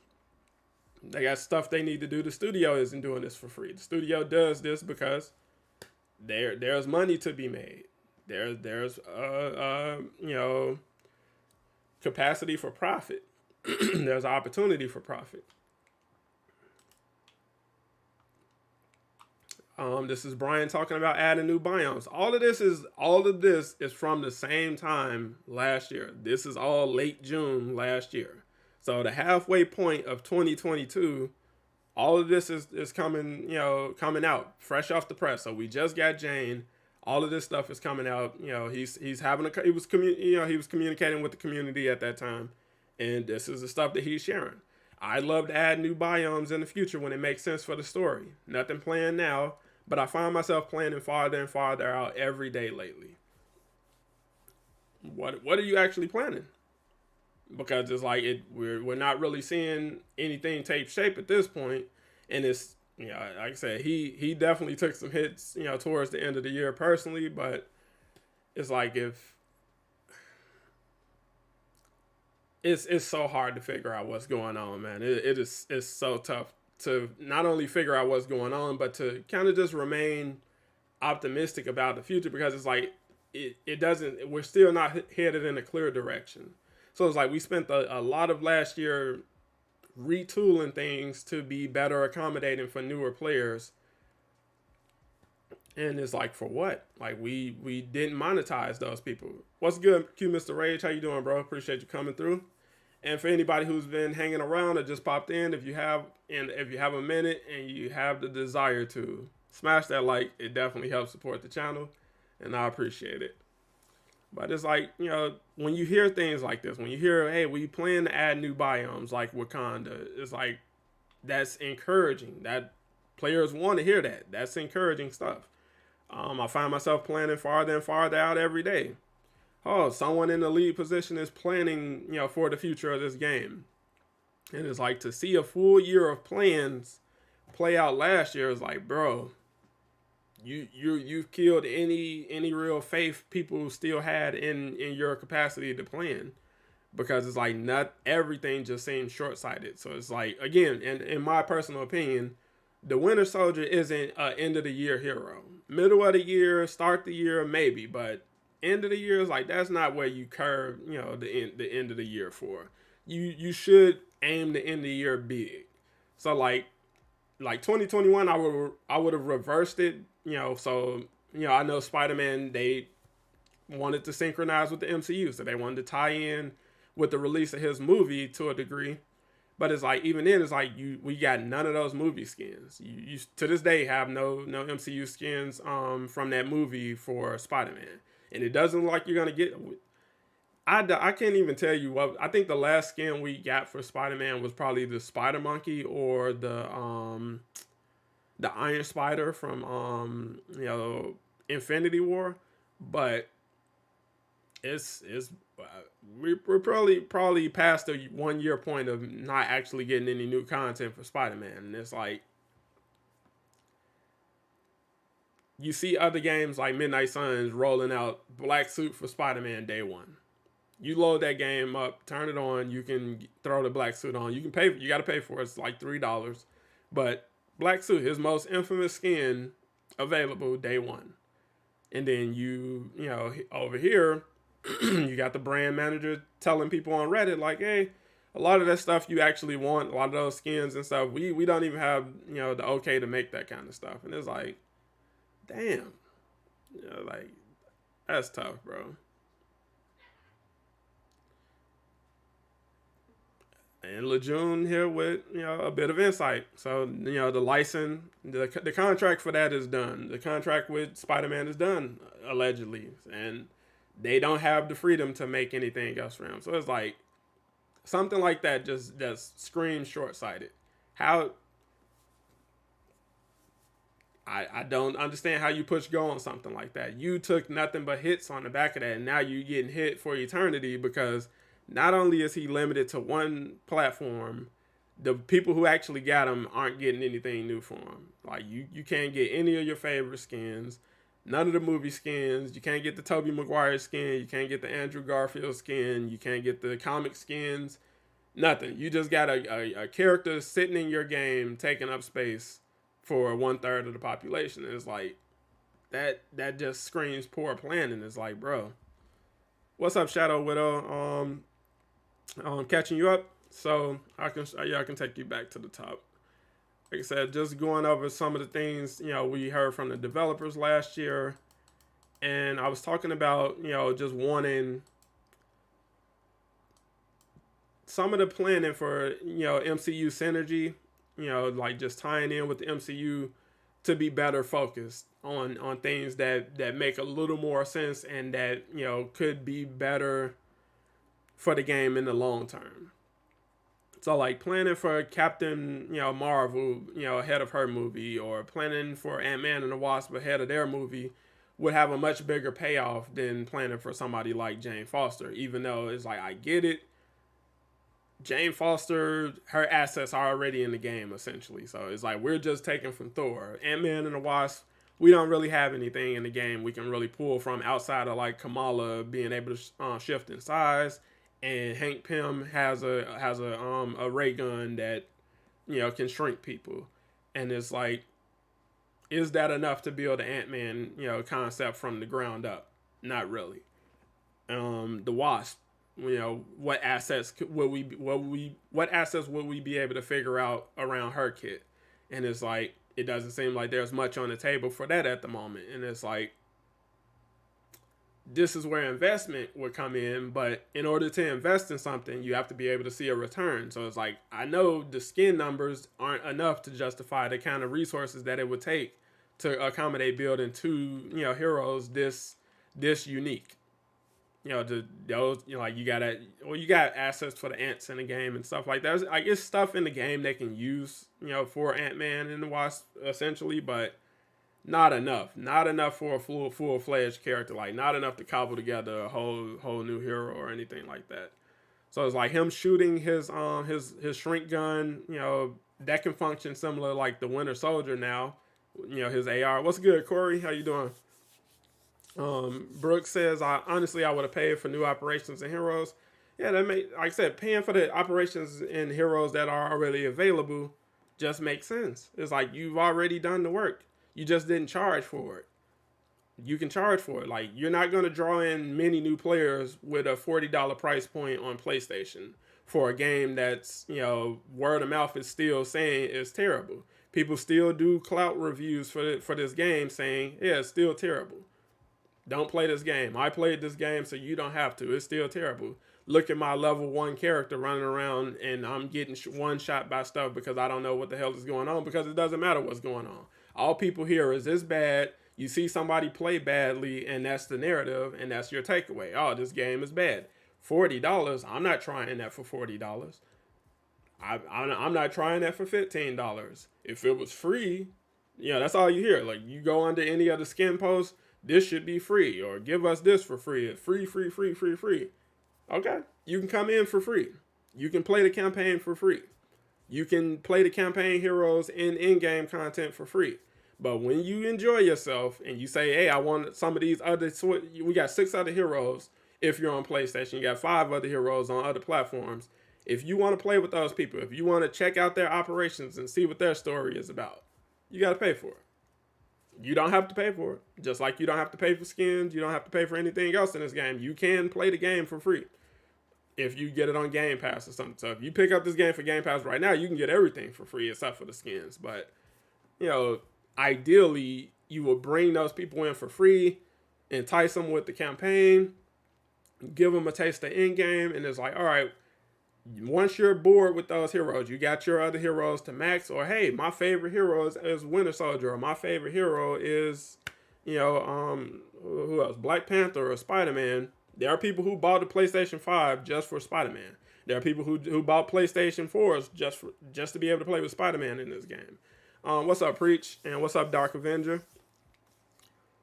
That's the reality of it. It's like, we didn't even capitalize on that. Like, that Spider-Man deal could have been a lot better. Like a timed exclusive. So the first month he's out, or PlayStation players get early access or something like that.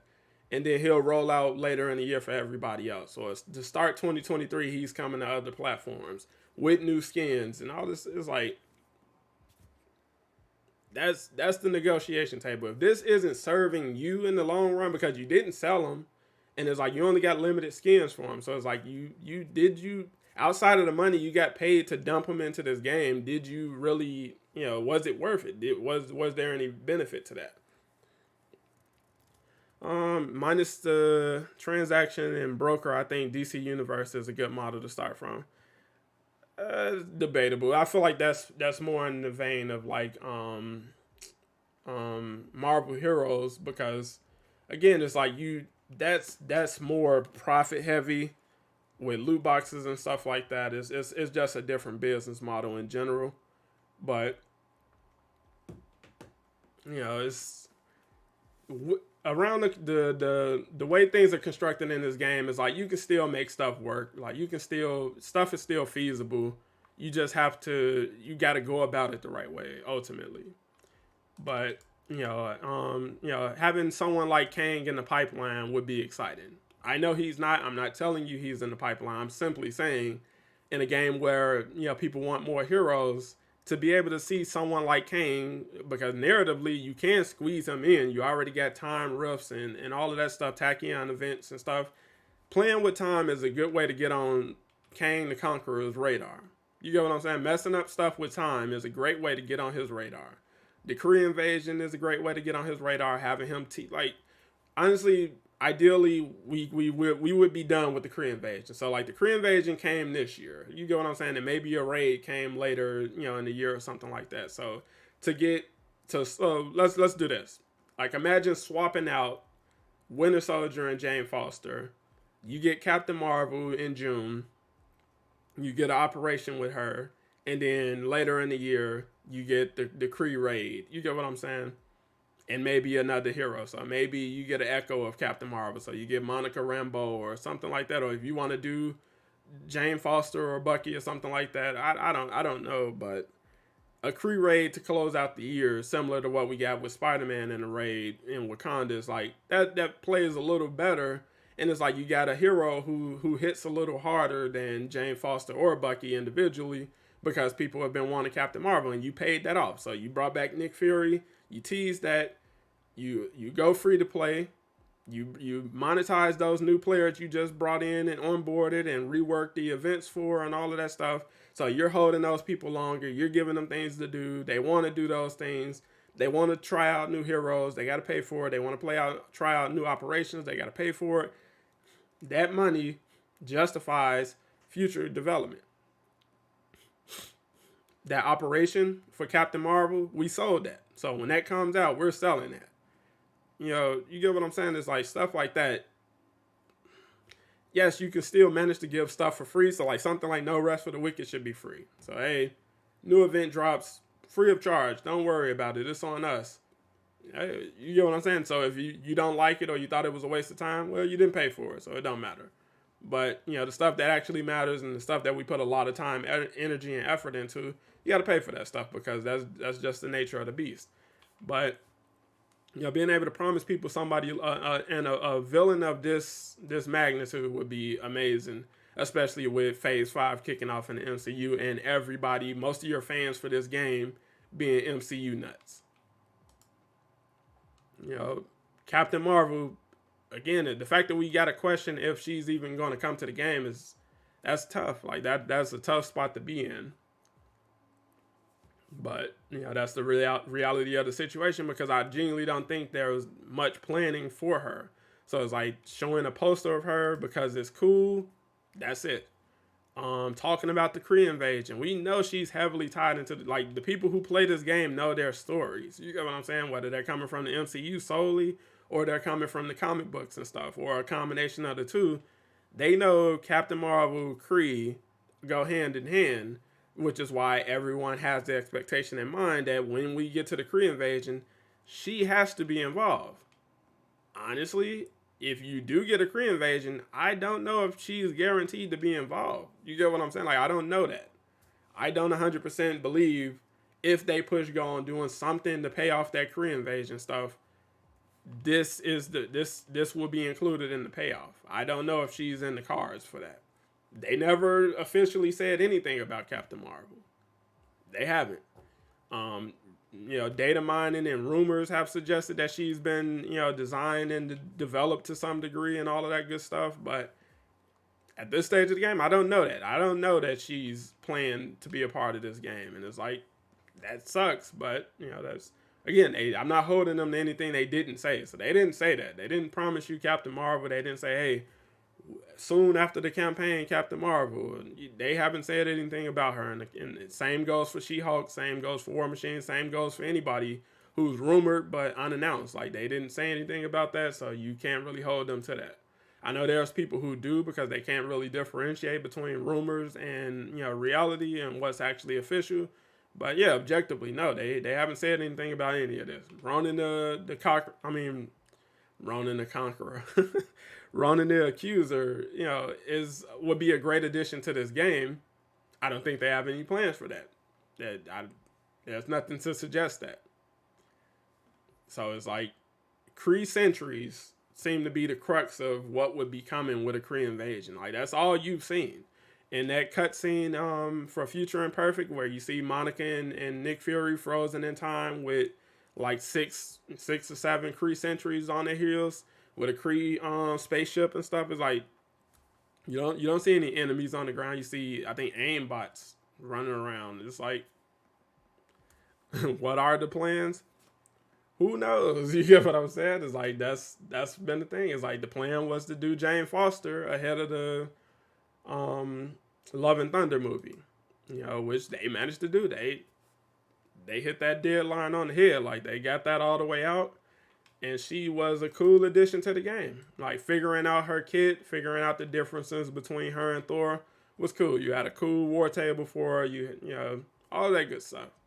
She is not a bad character. She was not badly or poorly designed or anything like that. That's not what I'm suggesting at all.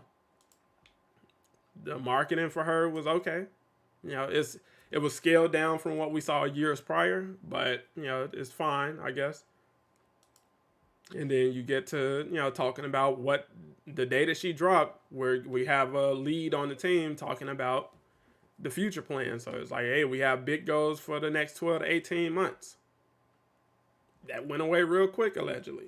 They haven't said anything officially about it, but it seems that 12 to 18 month stretch disintegrated, faster than cotton candy and water. Is like, man, we have some really cool villains in the pipeline. Turned out to be MODOK and Monica. And it's like, I don't doubt that he believes that was cool, or those were going to be cool additions to the game and amazing narrative and all of that, but that just seems a little bit out of touch. Brian cannot speak officially about anything, any future plans. He can't talk about the game in an official capacity anymore. He's no longer a front-facing developer for the project because of recent controversy with him. If you want to know more about that, a quick Google search or a quick search on Twitter will do you some good. But I'm not here to cover all of that.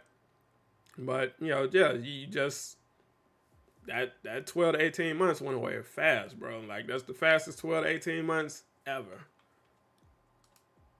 And it's like he personally was designing the next two heroes, and I don't think that's a thing anymore. I don't think there are two heroes currently being planned to be released for this game. I would love to be wrong. I would love for any news to come out to prove me wrong. So when we get more news on 2.8 and what's coming after that, I hope at this point I'm just hoping like I would love for the big update post 2.8 to be news of patrol mode. That's going to introduce join in progress. That would be amazing. I want 2.8 to include the traversal update and more hero updates and things like that. And for beyond that, I hope we're getting news on like something approaching, patrol mode. But that's wishful thinking. That's not me, projecting or telling you, hey, this is what's coming. This is what's coming in 2.9 or anything like that. That's just my wishful thinking for the team. Because it's like I want them to get wins. I want them to take those dubs that are feasible. Join in progress would be amazing. Like rolling out free to play with join in progress and patrol mode would be major, because it's like you can pull people in, go into that campaign. We want you to experience our story. We want you to enjoy our heroes. If you want to play with the heroes who didn't get the full spotlight in the campaign, go. We have a whole mode called the Avengers Initiative. You can go in there and play with those heroes. You can play with friends, all of that stuff. Oh, you noticed your friend was running around with Winter Soldier. Hey, guess what? You can play with him too. $15 or $20 or whatever the price point on it is, because it's like sell the character, sell the challenge card.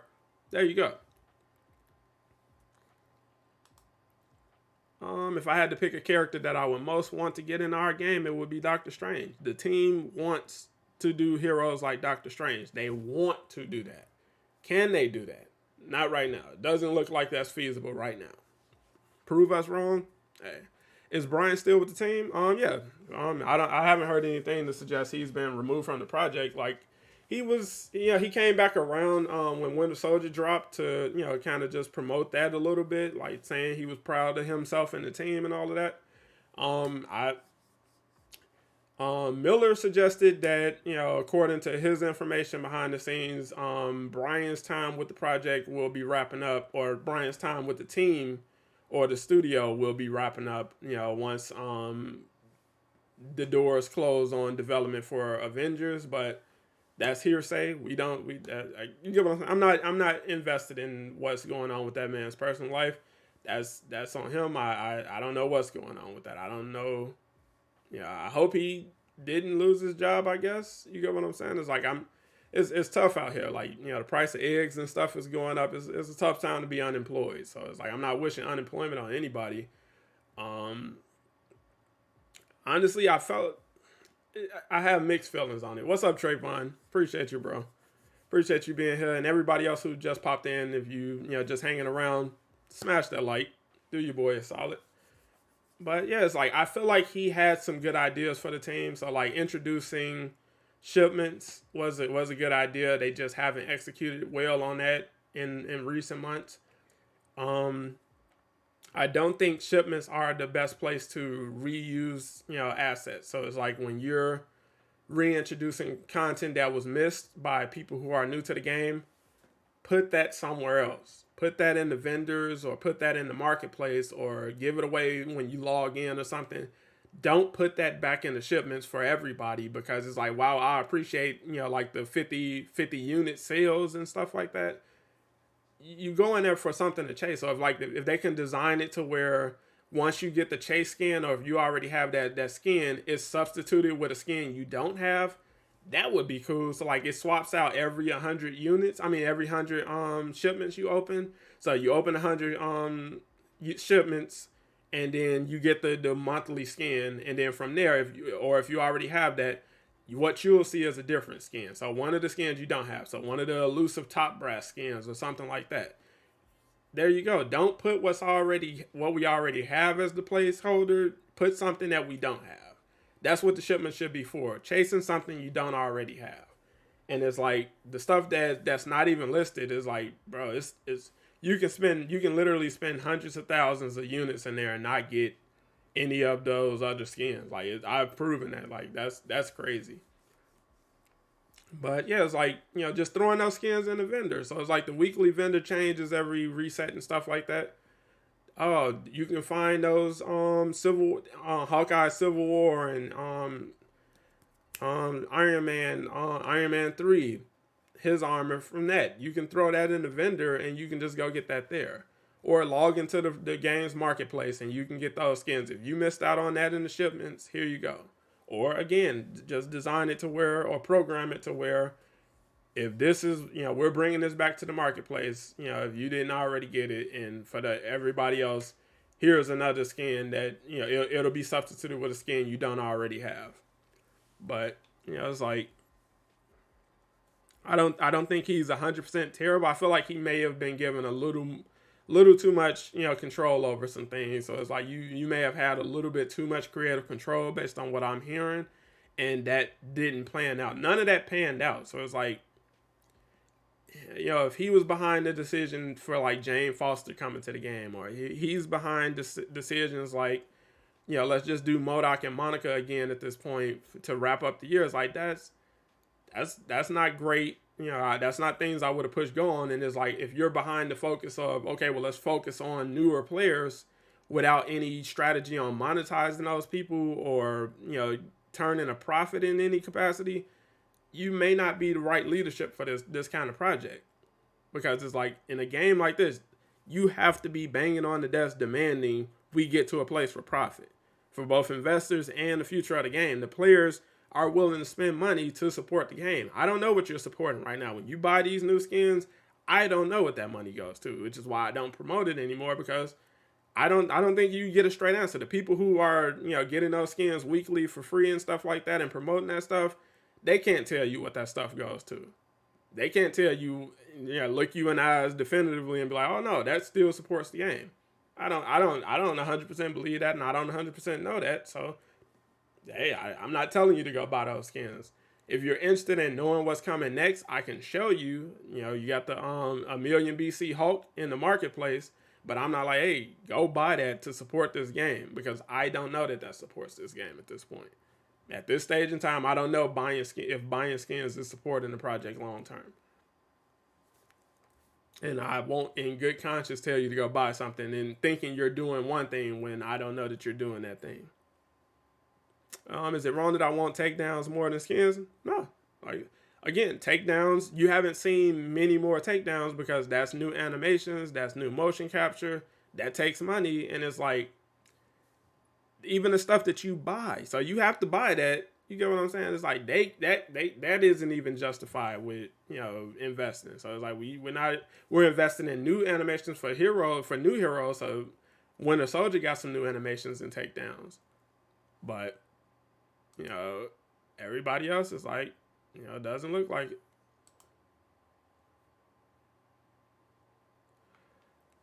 And it's like, bro, that's tough. I forgot who I was catching up. Might have been Shadow Widow or somebody, but you know, hopefully you're all caught up. You know, just talking about, you know, some of the things that were said in recent months that seem to be a lot different now that we have a little more perspective. So again, heroes take typically 4 to 6 months to come to fruition, and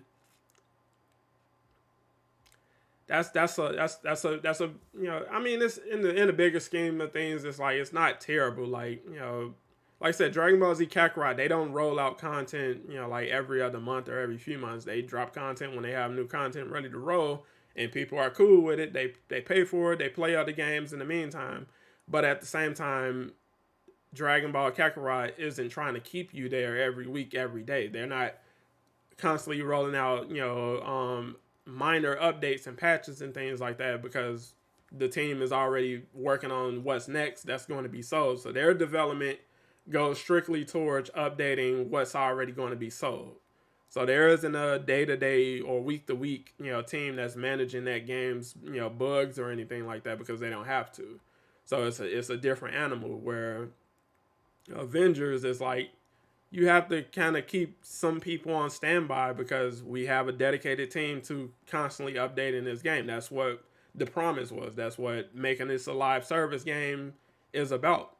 And I don't think they fully understood how that would work out. I don't think they fully planned out for that. I don't think they had a 5-year plan for that. Like, it's rumored that, you know, the initial contract agreement for the licensing would be for 3 to 5 years. And I don't think they had a 3 to 5 year plan, because Jane Foster was something that was a recent decision. Like, that's something they decided going into 2022. Not, hey, we had this planned along with Black Panther and Kate Bishop and Spider-Man and all that stuff. That was something we just pulled off the cuff, you know, pulled that out of thin air. And it's like, I don't think that was a great decision long term.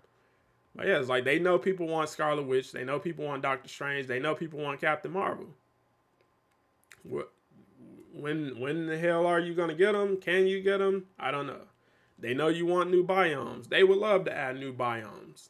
You know what new biomes take? Money, time, resources, people. They are in no position to deliver on any of that. They're not making a lot of money. They don't have a lot of people. They don't have a lot of time because they still got other stuff they got to work on. And it's just like, that's the nature of the beast at this point. That's the situation. You know, War for Wakanda took a massive team of internal and external outsourcers and more over a year to make. We've been working over the past 7 months to work on our pipelines to get smaller amounts of content out quicker. We're not where we want to be yet, but we're getting there. And it's like, again, logically, you're not making any money on that. So it's like, oh, well, we're not going to do operations anymore. It's like, I understand that. Instead, I would opt with, we need to make money on that stuff. So let's sell what we got. You know, when people pick up this game new, and again, I know that would have a different level of design. It's not as simple as slap a dollar sign by stuff and, you know, you're good to go. you got to deal with UI. You got to change the UI. You got to change the way new players, interfaces or the way new players interact with the game upon loading it up. So new players are going to have to see something different than players who already have that stuff available. That takes coding, that takes engineering, that takes planning. I get all of that. It's worth it because, again, there's money there. There's money to be made there. So it's like, if anything is worth it, that's worth it. And it's a far better decision than, all right, we're just not going to do it at all, because now you're alienating the people who were solely interested in that. So that's the most praise that this game has gotten, the story operations.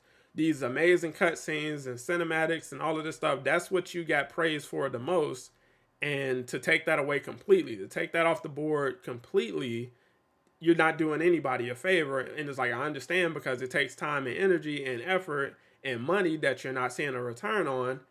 And the obvious conclusion should be, well, we need to make some money off of this. We need to find a way to make money off of this, instead of, well, we just won't do that. We'll do other stuff that we can do. And it's like, you're constantly being put in a smaller and smaller box. So it's like, oh, well, we can't do elaborate cutscenes. Let's do in-game cutscenes that are kind of janky because we don't have the time to polish them. And it's like, who are you helping? Like, you're putting yourself in a bad light. People are, clowning the game and calling the team lazy and all of this other stuff because they're like, what the hell is that?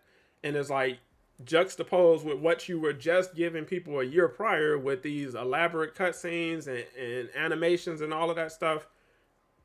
It's like, that's a fair question. What the hell is going on over there? It's like, I get what's going on because, yeah, you've been very vocal about, hey, it's tough. It's tough over here. We don't want to charge you money. We told you we won't charge you money for most of this stuff, but it's like, that doesn't leave us much wiggle room to do other stuff. And it's like, the obvious answer is you have to charge money. Like, let the niceties go. This is a business. When I hear to make, just everybody feel good for free, it's like, we have to pay for this stuff. We have to benefit for this stuff. I guarantee you, everything they're working on right now for Tomb Raider is going to be sold. Like, they're not giving Tomb Raider away for free. They're not investing in Tomb Raider. Amazon isn't publishing that game for it to be given away for free. They're not going to do that. They're going to sell Amazon. I mean, they're going to sell, Amazon's Tomb Raider because, hey, this is the business. We have to make a profit on that. We hope to make a profit. We have a projected profit margin that we hope to see, in return for this game. And it's like, it takes over a year to make something as elaborate as War for Wakanda. And that's a solid investment of time and resources. Which, again, give yourself a year. Give the game a year. At the start of this year, the planning coming into this year has to be, we need to make money on this game. How do we make money on this game? Before we give up on it, before we abandon ship, how can we make money on the game? We tried what we've been doing for the past 2 years. That hasn't done it. That's not getting it done. The window is closing doing it that way. How can we make money? Oh, we have operations. That stuff is very highly praised. Our best reviews talk about how good the campaign was, how good the story was. Oh, well, where the game runs into problems is with the matchmaking and the networking and the in-game content, because there's nothing to do, and there's this and there's this problem and that problem. But the praise all goes to the campaign. An amazing story. Kamala Khan, that they have one of the best versions of Kamala in modern media across the board. And it's like, MODOK, you may aim, the forefront of an Avengers narrative in a way that they have never been before. And it's like, that was interesting. You got some cool points with a lot of players, because it's like, man, we never saw AIM, this focused on. We didn't know we would be focusing on them 3 years later, but initially it's like, okay, that's cool. MODOK, and he's not being presented in an over-the-top goofy way or anything. That's cool. We can appreciate that. And it's like, I wish the thinking was, we have to make a profit. Let's turn things around. All this content that we keep pumping out, sell that stuff. Not last year's content is like, yeah, I don't really know if you can put a price point on that unless you can dedicate some time and resources to polishing that a bit more. So if possible, I would go back and that little cutscene of Winter Soldier being revealed at the end of Cloning Lab, snatch that out of there and just throw that in the back of No Rest for the Wicked. It'll make sense for new players coming to the game, and that's fine. And polish it. So instead of people janking around and disappearing and switching around and floating and all of that stuff, it's a lot more polished and stuff like that, and we can actually sell that content. What's up, Arian? How you doing, bro? I think most people would pay for content if they actually made good content moving forward. They've made plenty of good content that you've already played, and if you're just coming into the game, you want to try that out, paying for that is reasonable.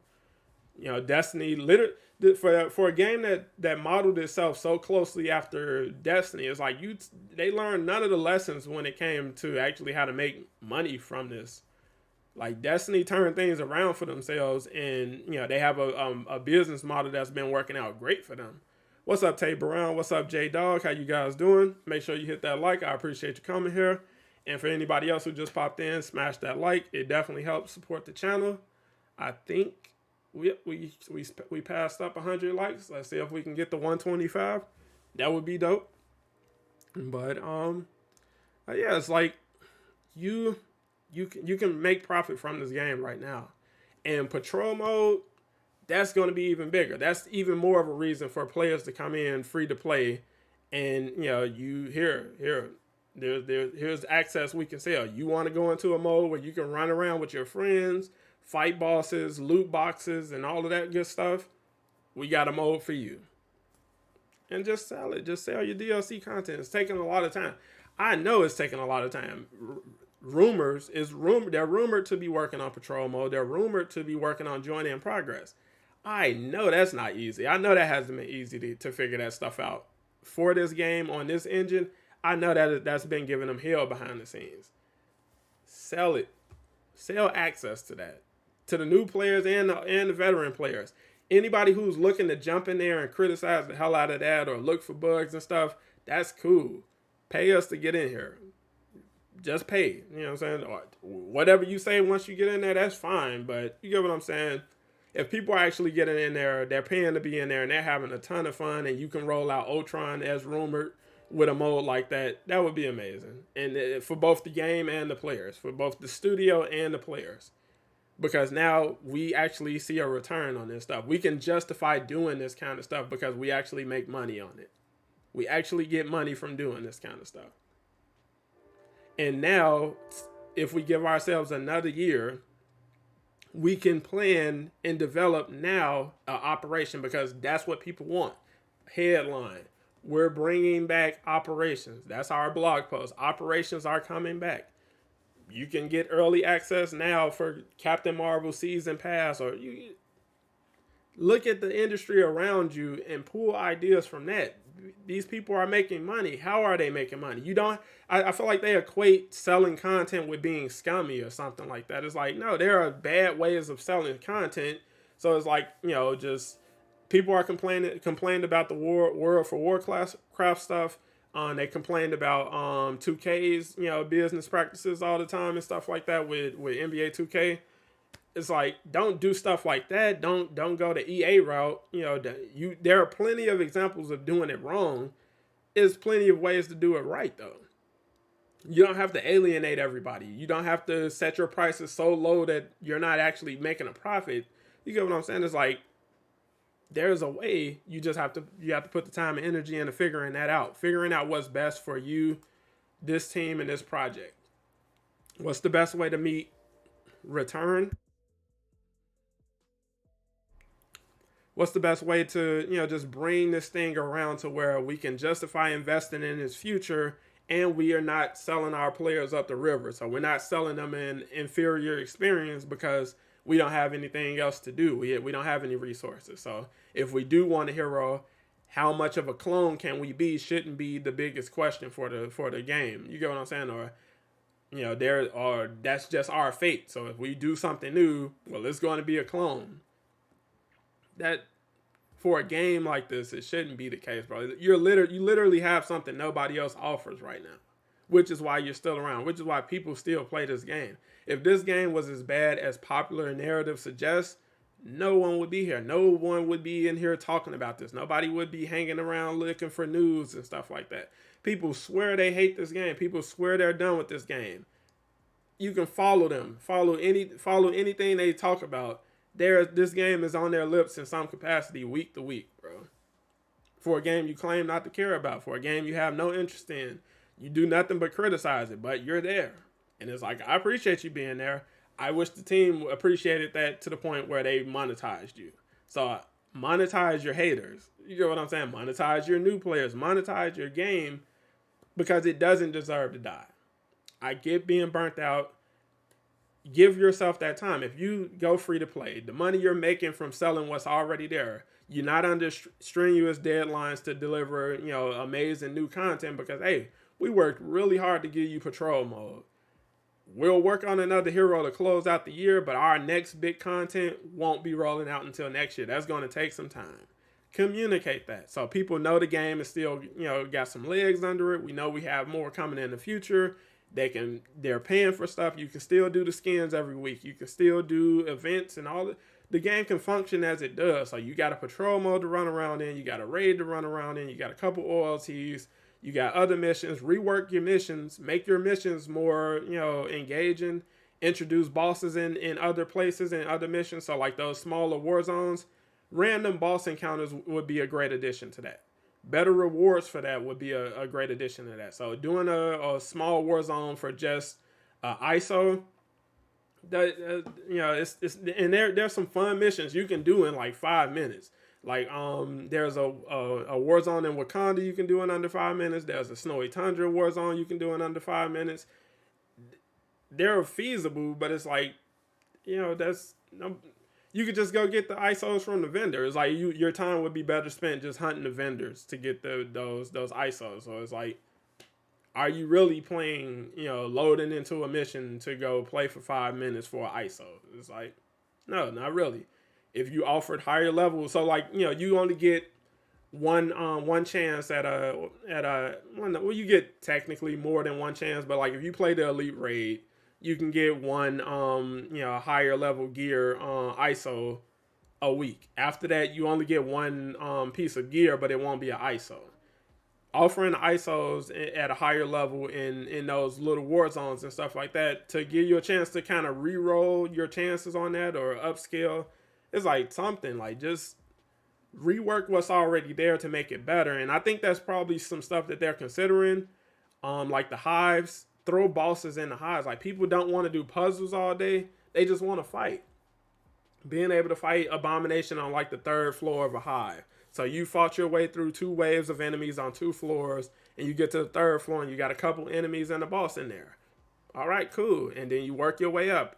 Couple more levels, level 5. All right, there's another boss. Here goes Crossbones and Taskmaster. Something like that would be cool. It's like I don't say that as if that's going to be just the easiest thing to deliver on, but that's the kind of thing. Like you can focus this year on doing stuff like that while selling the content you already got. Get Avengers Tower in the game. If that's what I mean, you can literally make that like a hive. So it's like that's your new heroic assault, similar to Gotham Knights. So it's like you can do like 30 floors of Avengers Tower. So the narrative is, hey, we sued Monica for, we sued AIM for control of our assets back, and they're not going without a fight. So the Avengers are taking the Avengers Tower back by force. Cool. Great. That sounds simplistic. That sounds great. Multiple levels. You got bosses and clones and all of that good stuff. Everything else Monica has left is in there. She had a MODOK clone nobody knew about who was waiting at the top of the tower. However you want to do it. But that sounds simple, but you're looking for this as a new hub. You're looking for this as a new, main area where you can hang out. So you're tired of the helicarrier. You want a new place to hang out. That takes resources. You got to design that. You got to create a new level around that. New interactions. Do you got a vendor in there? That's a lot of questions. That's not something you just throw together in 5 minutes. That's not something you throw together in a couple months. That's going to take some actual time and planning. It's not as simple as you think it is, unless you just want the mission without actually being able to live there. That's a different conversation, and that's something they're going to ask you. They'll ask you that, like, so do you guys just want to fight in Avengers Tower, so you want like 30 floors of fighting, or do you want to actually be able to live there on the back end of fighting there? And it's like, that's a different conversation. That's a different road to development, all of that good stuff. Yeah, I used to joke about that, Q Mr. Rage, about, the fight for Avengers Tower really would take place in the courtroom, and that would be a great way to introduce She-Hulk, because she's a lawyer. She defends, superheroes and stuff like that. And it's like,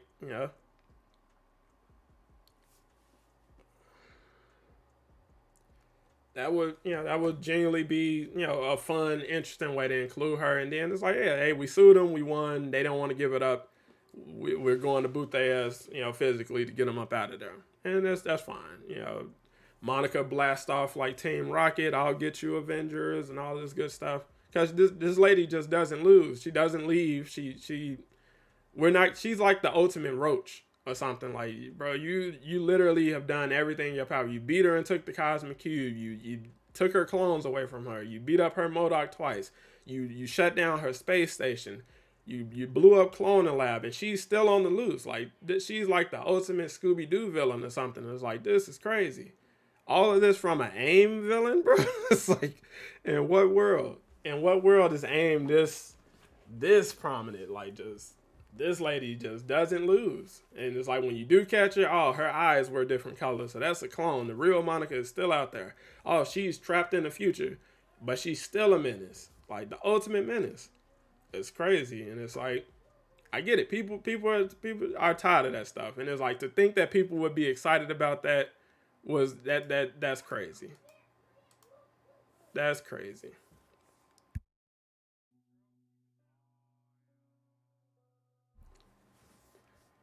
I just like, you know, to see this, saying we have really cool villains in the pipeline, and know now that he was talking about Monica and MODOK. It's like, bro, are you? I don't know. I don't know. Like, I don't know. Maybe they genuinely think that the narrative crafted around No Rest for the Wicked and Cloning Lab was great.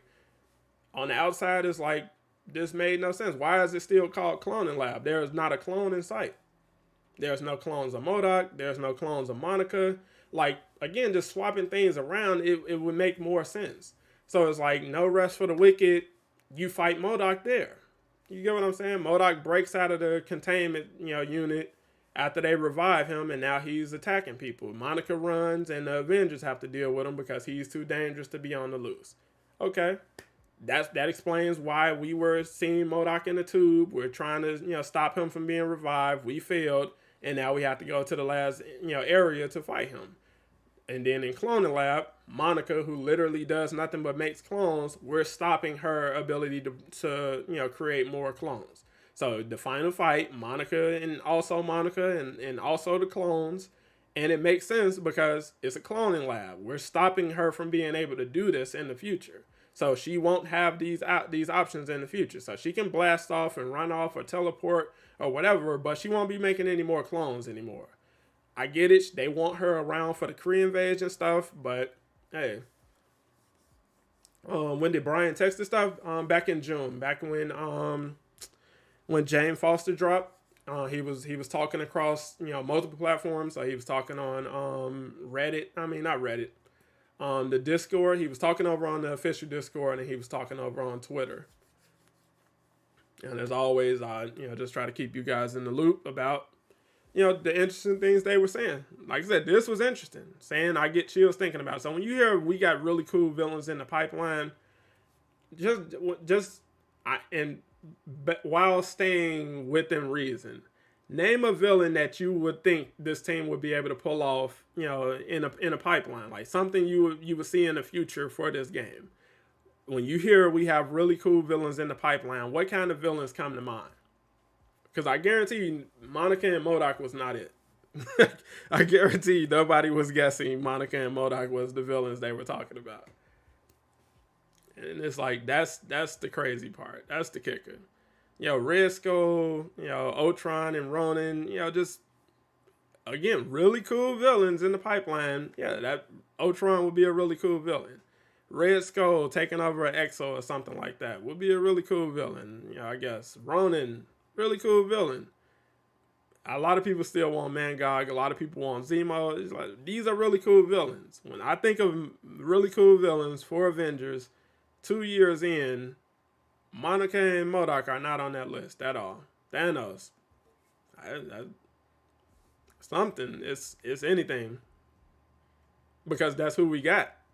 Monica and MODOK weren't announced at that time.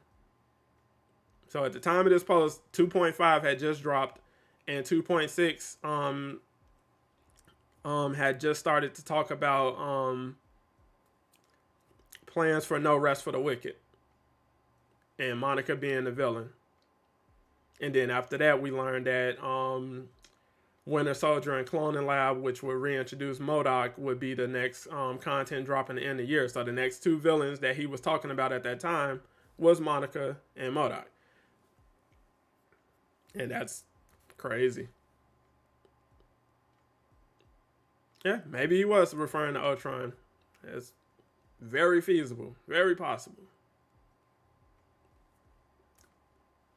And it's like, I'm not villainizing them or getting down on them. It's just expectations from the outside versus the inside. We just on two different sides of it. That's all. We're on two very different sides of things.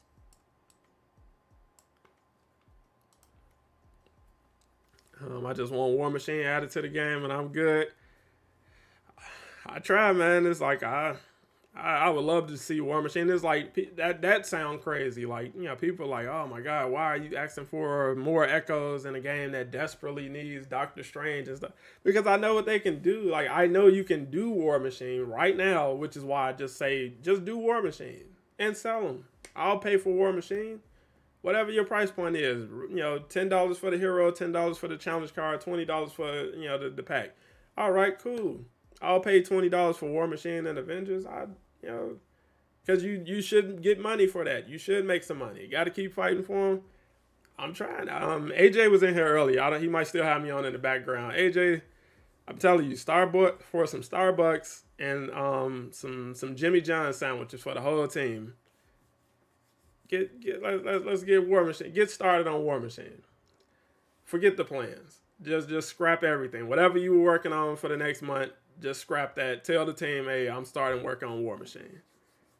And tell them Cass said it was okay. So whatever, if they give you flack, just blame me. Will you cover other Marvel games in the future, even DC games? Yeah, I'm looking to branch out into that stuff more. Like I was telling people on stream the other day when we were playing Ultimate Alliance, that I'll definitely be replaying the Spider-Man games ahead of that release. The Hogwarts Legacy stuff is like, I don't plan on really grabbing that game. I'll probably reach out to see if I can get a code or something. If I can get a code, I'll cover it. If that's something you guys are interested in me covering, I guess drop a 1 in chat and I'll probably do a poll on the main channel as well. Just to get some feedback. But it's like, I try to stay away from just like controversial stuff because it's like that's not where I want to put my focus. But the game itself looks great. I'm really just not interested in the discourse around the game. Committing bribery for Rhodey. Hey, I mean, what is it really wrong to get a sandwich and some coffee? To do a little work. You're already doing work. So just a nice Jimmy John's sandwich and some Starbucks to make the day go by smooth. So while you're brainstorming for Rhodey, that coffee keeps you energized, and you don't even got to question what's for lunch. We know what's for lunch. Cass, he got us some Jimmy John's. We got the turkey sandwiches, we got the veggie sandwiches, we got that pepperoni, we salami, we got all the good stuff. Jimmy John's took care of us. And now we are energized, we well fed, we motivated to do some work on War Machine.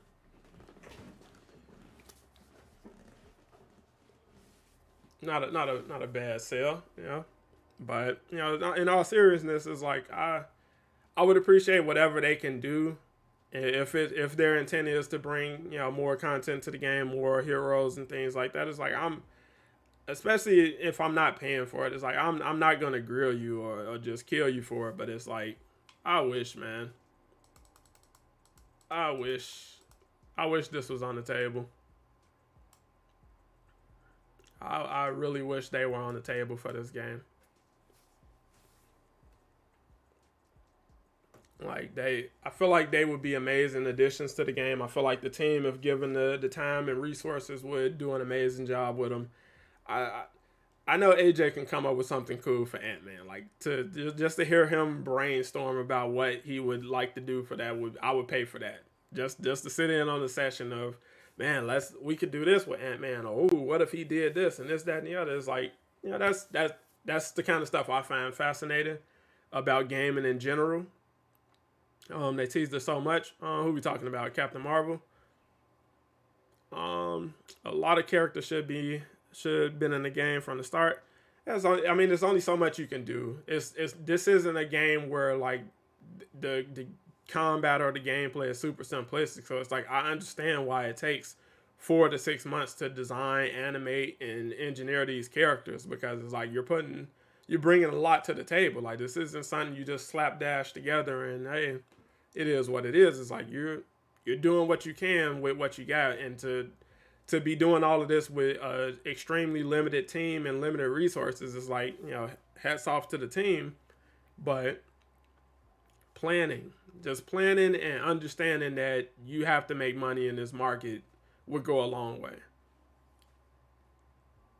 Yeah, Kamala's embiggen would be a no-brainer for Ant-Man. And again, he has a gun in the game that can shrink enemies. So it's like you already got his range covered to a degree. If you want to have him throwing discs, that shrink people, kind of like in the movies, you can add that to it as well.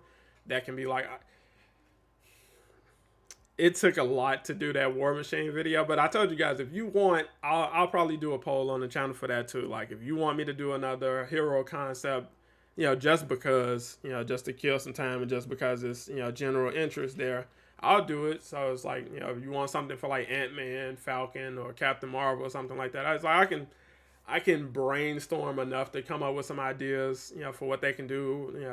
That'll probably be the poll. So like, Falcon, Ant-Man, Captain Marvel, and She-Hulk. So whatever you guys choose from there, I'll try to sit down and do a concept video for those people. I just was super motivated for War Machine because it's like he's right there, bro. Like he's there. Everything you would need for that man is there. Like minimal investment to get that man off the ground. I'm telling you, like, and it's like it's stuff I can still add. I could have still added to the War Machine video, but it's like I'm trying to keep it simple. I don't want to overthink it. But like the concept that they went with to make Kate Bishop different from Hawkeye. So we're gonna integrate aim tech into her kit, so she can teleport, something she's not known for doing in the comics, but something that's exclusive to this game, was amazing. That was a brilliant idea. And there's other aim tech you can use. So again, Rhodey, he can go intangible in the comics. He has chameleon technology that allows him to phase through, objects and things in the comics. I think it's his Model 6 armor. You have, phasing riot bots in this game who you can't hit. Like you can shoot them, you can hit them. It's not going to do anything until they unphase and, become tangible again. That would be a cool support, heroic for Rhodey. Phase mode, so you're not taking any damage and you're just mowing people down with the wrist guns and the shoulder turret and the shoulder rockets and all of that good stuff. What's up, Brazil? How you doing? Appreciate you being a member. Appreciate you being here. I think they should save that for Vision. That's what I'm saying. In this game, you can use it for both of them. We reuse assets where it makes sense, and there is nothing wrong with that. So having Vision be able to, you take it to the next level for Vision. So War Machine, if his is limited in any way, you expand on that for Vision. So Vision could do it longer because it's an innate ability for his, where War Machines will have a cooldown. You know what I'm saying? So Vision, he maybe has like 30 seconds or a minute, of being intangible. So he's just running around doing stuff and tearing people apart and stuff like that. And it's like, that's cool. Or, Vision, that's just his intrinsic. You get what I'm saying? So if it's Rhodey support, for Vision, it's his intrinsic. So when people shoot at him, he's, intangible. And he picks and chooses when he wants to be be tangible again. And again, it's intrinsic based, so it's like you can't just spam it endlessly. But with overcharge and stuff like that, it's like you can have some fun with that. Like I said, I love thinking about the stuff, and it's like I wish I could see a path for actually getting stuff like that done in the game, and I do. I don't know if the team is motivated to push go on stuff like that.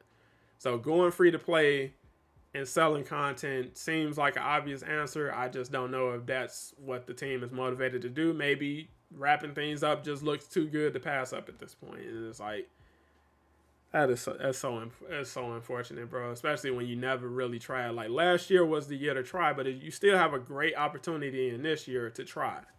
You have a very golden opportunity to try. You just got to communicate it well. You got to brand it well, and you got to commit to it. You got to commit to it. Don't shy away from the negative comments that are going to come. No matter what you say, no matter what you do, it's going to be met with negativity. So when you announce whatever's coming in 2.8, that's going to be met with negativity.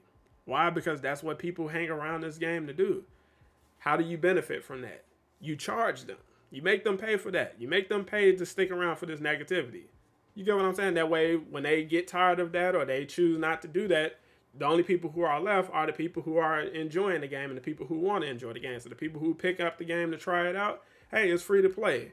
All right, I can play the campaign for free. I can play, with each hero in Avengers Initiative for free. That's great. I'm having a great time with that. I want to play with Winter Soldier now. Let me pay for him. I want to play with Vision now. Let me pay for him. I want Captain Marvel's expansion. Let me pay for that. Again, it's simple. So the people who want to criticize and bash the game, if they're paying for this stuff, who cares? Who cares? Like, you can see through it. So, hey, you running around with level 1 heroes and their base iconic skins and, base designs and stuff like that. It's like, the people you're fooling with that stuff, they still want to try the game out. They just don't want to pay $40 for it. And when they actually pay for it, they're going to be like, hey, well, I don't know what all the hubbub was about. It's actually a pretty fun game. I wish they would hire you. Like I said, I'm just a guy on the outside throwing out ideas. I don't know what the disconnect is. So it's like, I don't know if there's people on the team saying this same stuff and it's just being shot down or something. But, to me, it's like, this is obvious. This is elementary, level thinking. Like, this is basic economics. If I'm doing something, like when I go to work, I'm not showing up for fun. I don't care how passionate I am. Like, okay, look at it like this. I'll put it in this terms. I'll use YouTube as a perfect analogy. When you start out on YouTube, when you're starting out a channel on YouTube, you're not making any money on that unless you already have something that you can, transition people over to. So if you got a merch page that you can promote, or you have a website that you're promoting that you can bring people over to, unless you have something like that, you're not making any money, for a while on YouTube, depending on how rapidly your channel grows. So if, let's say, like my channel, it took me 2 months to get monetized. So my first 2 months on YouTube, and I was, pumping out videos as often as I can. So it's like, sometimes I'm doing 1 and 2 videos a day. I'm doing a video every day. You get what I'm saying? All of that is, I'm investing that time and energy because I know there's a potential to see a return on that. So when I do get monetized, now I can see a return on that hard work. So that hard work is just to get me off the ground level. And it's like, so I know there's a return on my investment of time and energy because now I'll be able to actually make money when I go live or make money when I make a video and things like that, because that's what work is for. So it's like, I'm willing to do the work to get to that position. But if there is just no end in sight or no profit in sight, it's like, yeah, most people quit. Most people give up on YouTube because it's like, hey, I'm seeing all these other people make tons of money doing this and saying they're living, their life off this income, and I'm not getting paid for anything, and I'm working hard. Like, this, YouTube can be harder than any day-to-day job because, again, you're not being paid up front, and 2, there is no guarantee. You don't know how things are going to perform. It's a lot more volatile than the safety of a traditional job. And it's like, I get that. I don't think a lot of people understand that going in, but it's like, yeah, if you know exactly what you're getting into, YouTube can be lucrative, but again, you have to know certain things to make that a thing. So you got to know who you're targeting, what you're trying to do, what you want to accomplish, different things like that. And it's like, all of that takes a lot of work. especially if you're doing it on the side of a full 40-hour plus a week job and things like that. So again, investing, you do it for a return. When I buy stock, I do that to see a return. I want to see the stock go up. I want to see some profit on that. I'm not just buying blindly. Or if I see a company doing terribly, like you've been doing terrible for over a decade, I'm not investing in that, bro. Like there's no money to be made there. I'm not just throwing money out the window. I'm not just throwing money, wherever I can. It's like I don't want to undersell the people who have got the game to this point. You know what I'm saying? Everybody on this project isn't incompetent. This whole situation isn't the result of people not knowing what they're doing. It's just misguided decisions at key integers for the game. It's like it's crazy. Maybe I just doubt Kaz is going to speak on that, even if he knows about it. Speak on what? On the Transformers game. What are your thoughts on Transformers Reactivate? Seeing that it's similar to games to it's a similar game to Avengers, 1-4 online co-op. I'll definitely check that out.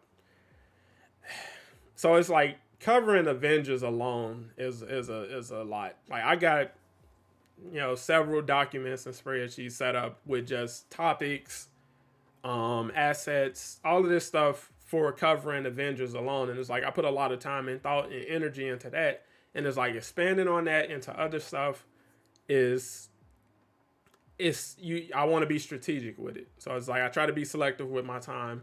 Like Gotham Knights, I dabbled in that a little bit, but it's like I wasn't as passionate about Gotham Knights as I was for Avengers. You get what I'm saying? It's like it's not the same level of passion. So it's like I can talk about it, but in order to do a whole video and come up with ideas and maintain that, I have to be relatively invested in that. So it's like that's why I don't just jump on everything, and I'm not researching everything. So staying up to date on what's coming next for Avengers is a job in and of itself. So to stay on top of that, and then stay on top of what's the hubbub about Hogwarts Legacy, or what's going on with the Wonder Woman game, and what's going on with this game, and what's next for Marvel. That's a lot. I'm looking at things. I monitor things. Like, I think Insomniac is working. It's been hinted that Insomniac is working on a game that's coming after Spider-Man 2 and probably before Wolverine that nobody really paid attention to, that I plan to cover. I'm just doing a little bit more research into that before I really push that story forward. But it's like I have a major news, potentially I'm sitting on some major news that a lot of people may have heard, or you didn't pay attention to it. You didn't really catch on to what I caught on to, and it's like that's going to be a major game. That's good. If you really like Spider-Man, if you like Insomniac Spider-Man and Miles Morales, what they could be working on between Spider-Man 2 and Wolverine will really interest you. And I won't say more than that just yet until I actually sit down and do a video on it. But yeah, I think they have something big up their sleeve that a lot of people are going to find really interesting. What's up, Ant DC? How you doing, bro? But yeah, it's like I'm a gamer, but again, I'm a casual gamer, bro. Like I got other responsibilities outside of this. I got,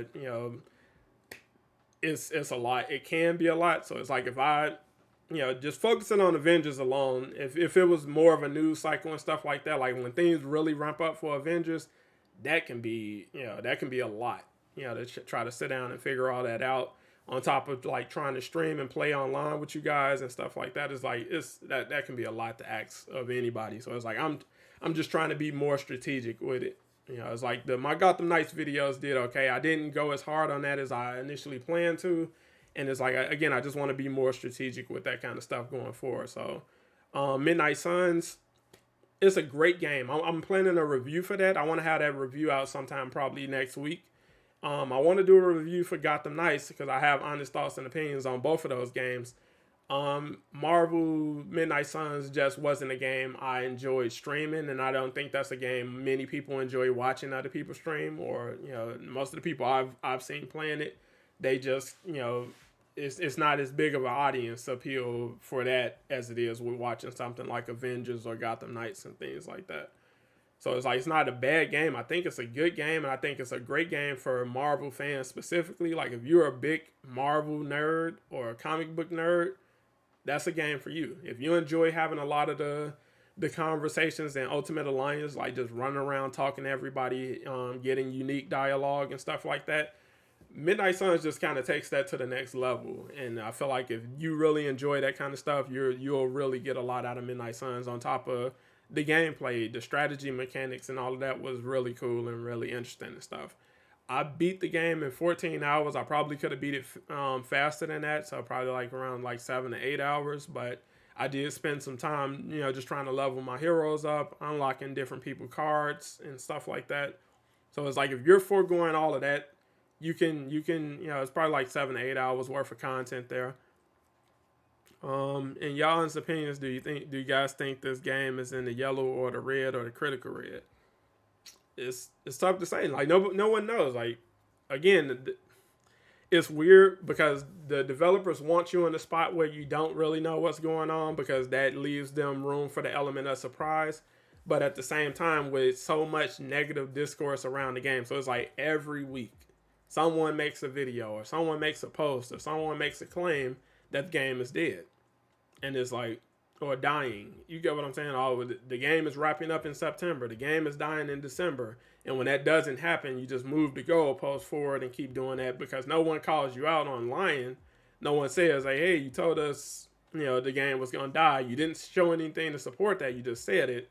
And when it didn't happen, we just keep coming back to you, listening to you goalpost move and all of that stuff. And it's like, that's just the nature of the beast at this point. So it's like, it's tough to say. Like you can say, hey, well, I think the game is gonna, is dying or it's in critical red, and then they announce a major new content drop or a new hero that's planned or something like that, and everybody's excited, everybody's buying skins, and everybody can't wait for the dev stream and all of this stuff. So it's like you never truly know until they say something definitive. I wish Midnight Suns was more like XCOM. It was a little too simplistic, fun but simple. I never played the XCOM's game, so it's like I don't really have anything to compare that to. But for what it was fine. Like, just lining up different things you want to do in the game, figuring out how you want to attack enemies, who to attack with, which cards to rotate out of rotation, recognizing when you got a bad hand, stuff like that was interesting.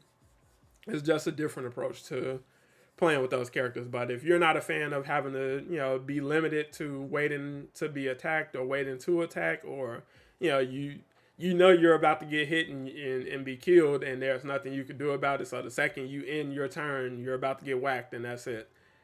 It's like I get it. But seeing characters get just like dominated in that game is crazy. What's good, Blue Lion? How you doing, bro? But yeah, it's like I want the best for this game. It's like, this is my favorite game. This is the game I'm most invested in, time wise and energy wise and all of that stuff. And it's like, it doesn't have to end. To see this end, to see this wrap up without ever actually even trying to do something to be profitable. Like, if this game was profitable, none of this is a problem. Like, none of this is a issue. We're not having this conversation. We're not having question marks about what's next and stuff like that. If you're actually making money, everybody's happy. You get what I'm saying? Money solves all problems for the most part. And to see just we're not doing any of that. Like we took no steps forward last year. Like we got 2 new heroes, but it's like those heroes didn't really change the game. Like, well, Winter Soldier arguably did. He brought a new dynamic to the gameplay that wasn't already really there. So it's like the way his gun play works and stuff like that is a little different from Black Widows, and just the approach to how you play with him is a little different from how you play with everybody else. So it's like I have fun mixing up his combat and melee, and his ranged and his melee in a way that I don't with some heroes. Like some people I primarily play melee, some people I play primarily ranged, and with him I find a good assortment between both. Like the only other person who I can probably say that for is probably like Cap, but it's like he has a really fun dynamic that he brought to the game. But still, you know, knowing that someone like Captain Marvel could be just as great, if not better, or Doctor Strange could be on the table if we were in a better financial state, is like, that's tough. To know that something like War Machine is just sitting there, and it's like we're probably not going to push go on that. It's tough. Work was done on She-Hulk allegedly, and it's like we're not pushing go on that. That is tough. And it's like I can think of 5 other people I would have rather, that time and energy went and would go, I can think of 5 other people I would prefer the time and energy and resources that were put into Jane Foster going towards. So it's like War Machine over Jane Foster 100%. Captain Marvel in place of Winter Soldier and Jane Foster 100%. Like, you again, go free to play, give yourself that chance, and then this year you can do those smaller things. So it's like you got, free to play, you got join in progress, you got hero updates, you got traversal updates. Hey, now we're doing Winter Soldier, now we're doing a Jane Foster and stuff like that. And it's like now we're trying to expand the team. So during this slow phase where we're just building the team, so now we're trying to do more hiring. And we're not under the gun. We're not under strict deadlines and everything. We have a little more breathing room. Now let's bring in these people, get them up to speed, so that 2024 we can hit the ground running. Give yourself a year to just. But it's like, I know that's a lot to ask for a game that's gotten maybe more years than it deserves at this point, because it's like there's never been any clear vision or path. So it's like, nobody on the team, I believe, knew what 2022 was going to look like in 2020 or 2021. And it's like, for a live service game, it's similar to the state with the Star Wars movies, the recent trilogy. You didn't go into that with a plan. You just did that. You just did something. Like, hey, well, let's bring it back. We can make it like A New Hope.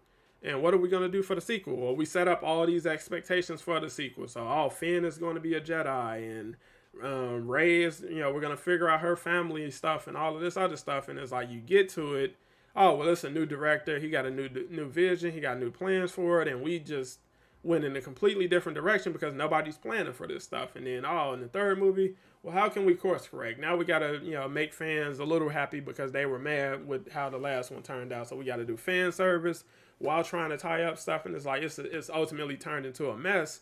And it's like, that's the price you pay for not planning for something as big as that. Like, you don't just do a Star Wars trilogy off the cuff. Like, no writing team is that good to throw that together in a couple years and pull off something fans in general will be pleased with. It's like, did you learn nothing from how the prequels were were received? It's like, no, bro, like, you don't do that. That's not the way. Pun intended. Like, that is not the way. And it's like, I really just hate to see it, man. That's the best way I can say it. It's like, I just hate to see it. I wish more villains were on the table.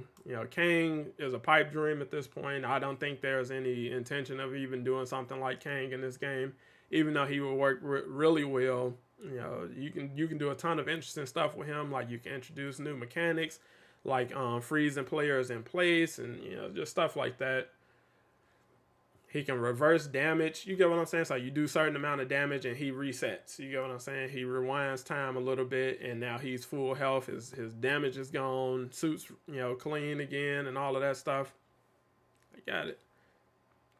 But, I just don't think stuff like that is on the table.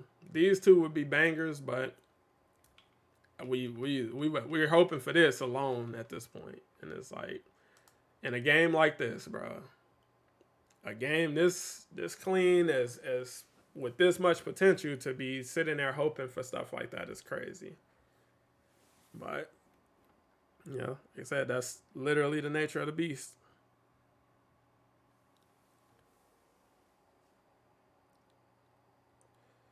But, it's like it is what it is. And hopefully we can get news of, things improving on that front at some point. Hopefully Miller comes out with better news at some point. Hopefully the blog, gives him more encouraging news or something. who knows? We'll all have to wait and see. But I just don't think these were the right moves for the game at that current time. Cloning Lab, I don't know. I just don't know. And it's like, big goals. I have big goals for the next 12 to 18 months and beyond. What happened? What happened, bro? What were the plans, and how did they go so wrong so fast? It's like, that's crazy. But like I said, I know it sounds down, but again, if you take nothing else away from this, we genuinely don't know. We don't have anything official. So, while Miller's rumors are disheartening, it's not the end of the world. We don't know what's next. We don't know what's official.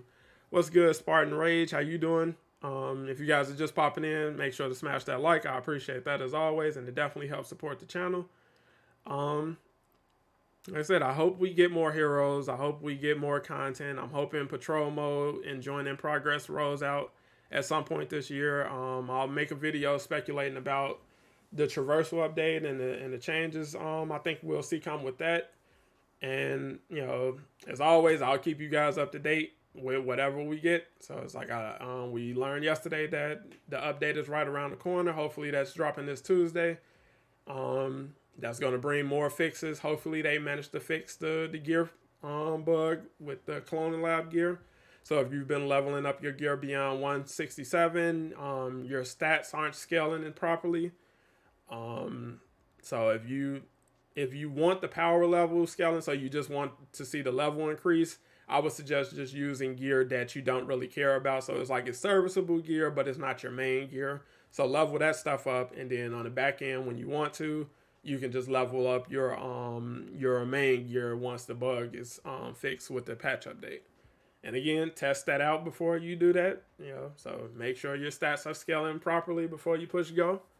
But it's like I genuinely just want the game to have a future, and it's like I understand the team being a little burnt out and jaded, but chill, take some time off, just roll out join in progress, roll out free to play, and just sit back and observe. So it's like just kind of dabble, see what's going on. It's like I know some members of the team are kind of bouncing between projects. Are you working on Tomb Raider? You working on Avengers? You got Avengers meetings. You got Tomb Raider meetings and stuff like that.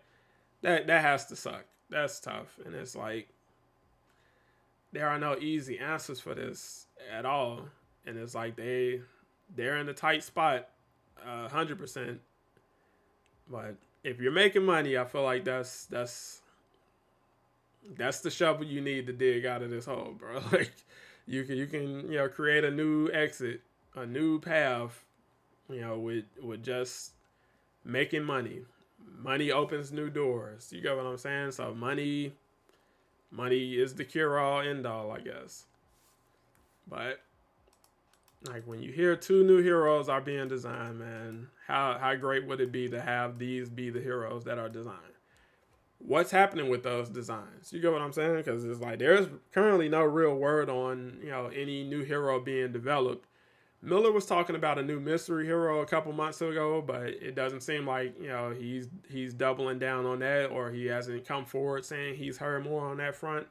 If he does, I'll keep you guys posted. But as of right now, I'm not even expecting that to still be a thing, and it probably would end up being another Jane Foster situation. So it's like, don't do that. Don't do.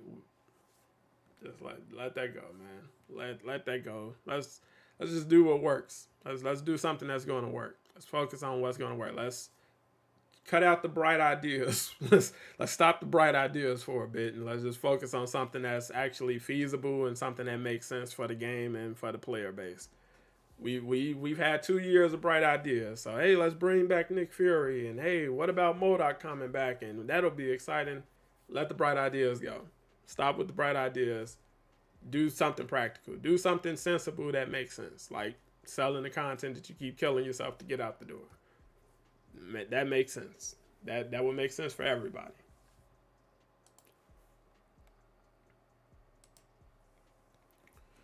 We just need different villains. That's what I'm saying. Like, I'll give you an example. Everybody in chat. We got 88 people here currently. If you're just lurking, I appreciate you being here as well. So you're not under the gun, like you're not forced to respond or anything like that. But if you're willing to chat, if you're willing to respond, to type a response, what does this game need? Name the one thing that the game needs the most. Just write in chat what you think the game needs the most. Sue with the help of Jennifer Walters. Boom. Hey, I got you. Like I said, that would be a fun, way to integrate her into the story. But yeah, like right now, what is the one thing what is the one thing you think this game needs? I just want to show you guys something. This is just a fun little exercise. So just drop what you think the game needs most in the chat. So what is one thing that this game desperately needs right now that would turn things around, that would change player perception, all of that good stuff. So we got new enemies, we got new missions, new biomes, more villains, communication, villains. What else? Let's see what else we got. More villains and missions. And for the people who are saying more villains and missions, I have a response to that, from the team. New enemies. Bring operations back. What else we got? We got some good answers coming in. None of you guys are saying anything wrong. Avengers Tower. Bring the Falcon, the new Captain America. Content in general. Join in progress mode. Join in progress patrol mode. New villains, new story content. This man went well beyond one. I said one thing, but I like the enthusiasm. Hanging at work, listening while I draw. I think this game means the most to me because it's the closest to a superhero sim that I can thoroughly enjoy 24/7. And I think a lot of people share that sentiment. Like, a lot of people really enjoy this game, and the developers appreciate that, and they themselves, feel the same in some capacity. And it's like, that's what I'm saying. Like, I'm not getting down on anybody. I feel like we're just on. There are aspects of things going on behind the scenes that we're not privy to. So that's why I'm not just one shot in the development team as being just like, you're the problem or everything you're doing is wrong. I don't know why you're coming to the decisions you're making. That's why I said it seems obvious out here. So it's easy to shout out bright ideas from the outside. I don't know why it's a no on the inside. I don't even know if somebody has pushed these ideas on the inside and been told no. We don't know. So it's like, I'm giving them the benefit of the doubt. I just know definitively what we've been seeing, what you've been doing hasn't been working. Give us Thor's journey, faster hero development and marketing, Avengers Tower, open world exploration, expand on the story with who you already have. The multiplayer aspect that makes this game great. Villains, missions, characters. We got another list, new locations, new enemies. So again, we pretty much got a gist of a lot of the same answers. Villains, open world, new missions, new content. Avengers Tower, new skill trees, a couple new heroes. You get what I'm saying? It's like the correct answer is all of that. But can you do all of that in a timely manner to a pleasing degree? You get what I'm saying? Like, will players be pleased with what you're capable of doing? And it's like, no, under the current, situation, no, they're not going to be able to capitalize and deliver on all that kind of stuff. It just ain't going to happen. That's literally the reality of it. So it's like, the stuff that you're saying isn't lost on them. This isn't stuff that they don't know or want for the game. You're just not in the position to do that and do all of this other stuff and go work on Tomb Raider and do stuff over there. That's a lot to ask. On top of, hey, well, when we can say hire more people. Someone has to train those people, especially if they're coming in with limited experience. You have to work under somebody else. So it's like, I don't know if any of you have experience training people at your job. That can be tough, especially if that person isn't like just grabbing these things or they're not just taking to it like water. It's like, that can be tough. Having to constantly repeat stuff on top of getting your own work done and stuff is like, that's a lot to ask. So it's like, I don't say any of that simply. It's like, I understand. we're asking for a lot from this team as it is, and these people have been working, under tough circumstances for over 3 years at this point, and it's like, I get it, and that's what I'm saying. Like, just give yourself some time, man. Just don't make a hasty decision. Don't get resigned to the fact of, hey, we can just shut it down, because you've been doing it this long. You just haven't actually changed your business model. So focus on changing the business model. Focus on everything you would need to change and integrate to make that a thing, and focus on that. Push that forward. So how do we have to change the UI once we go free to play? How much does that cost? Let's get that greenlit, because that's what we need to see a profit for, or we'll need to see a return for. What are our price points for this content? So what all do we sell? How much are we selling it for? How do we package that? How do we promote it? How do we have those conversations now, so that like by the middle of this year, you can do a push for that. So by the end of the year, you have a sizable amount of revenue that came in that you can gauge and be like, okay, we can work with this and do this. We can use this. If this is what our standard is, we can do this. We can do this. We can do X about this. You get what I'm saying? We can predict this. We can project this for that. So if we do a Captain Marvel operation, sell it at this price point based on player demand and the numbers we're seeing from our profit numbers from going free to play, we can predict this. So we can justify investing this amount of money and predicting this amount of return, if not more, on the back end, because return can be infinite. You get what I'm saying? If you play your cards right, the sky's the limit for how much money you can make. But there's a finite amount of resources you're gonna invest in anything. So it's like, but you got to do something, bro. And it's like, your feedback that you were given was players across the board. So multiplayer players and single players, they are enjoying the content. They enjoyed War for Wakanda. It just didn't do anything for in-game players. And single players didn't stick around to, interact with the marketplace. So it's like, bro, how do we change that? How do we, everybody enjoy it. If everybody's paying for this content, we secured the whole demographic. Everybody is unified. So the people who want different things, everybody wants more story content. So they want new stories with new heroes and new villains and new encounters and all of that stuff. We can deliver on that. We just have to sell it. So that the demand is there. The willingness to pay for it is there. You just have to deliver it and commit to that. That's as simple as I can make it. I know it's a lot more complicated than that, and it's like, I'm not trying to have a full-fledged business pitch right here on stream, but it's like, those are the basics.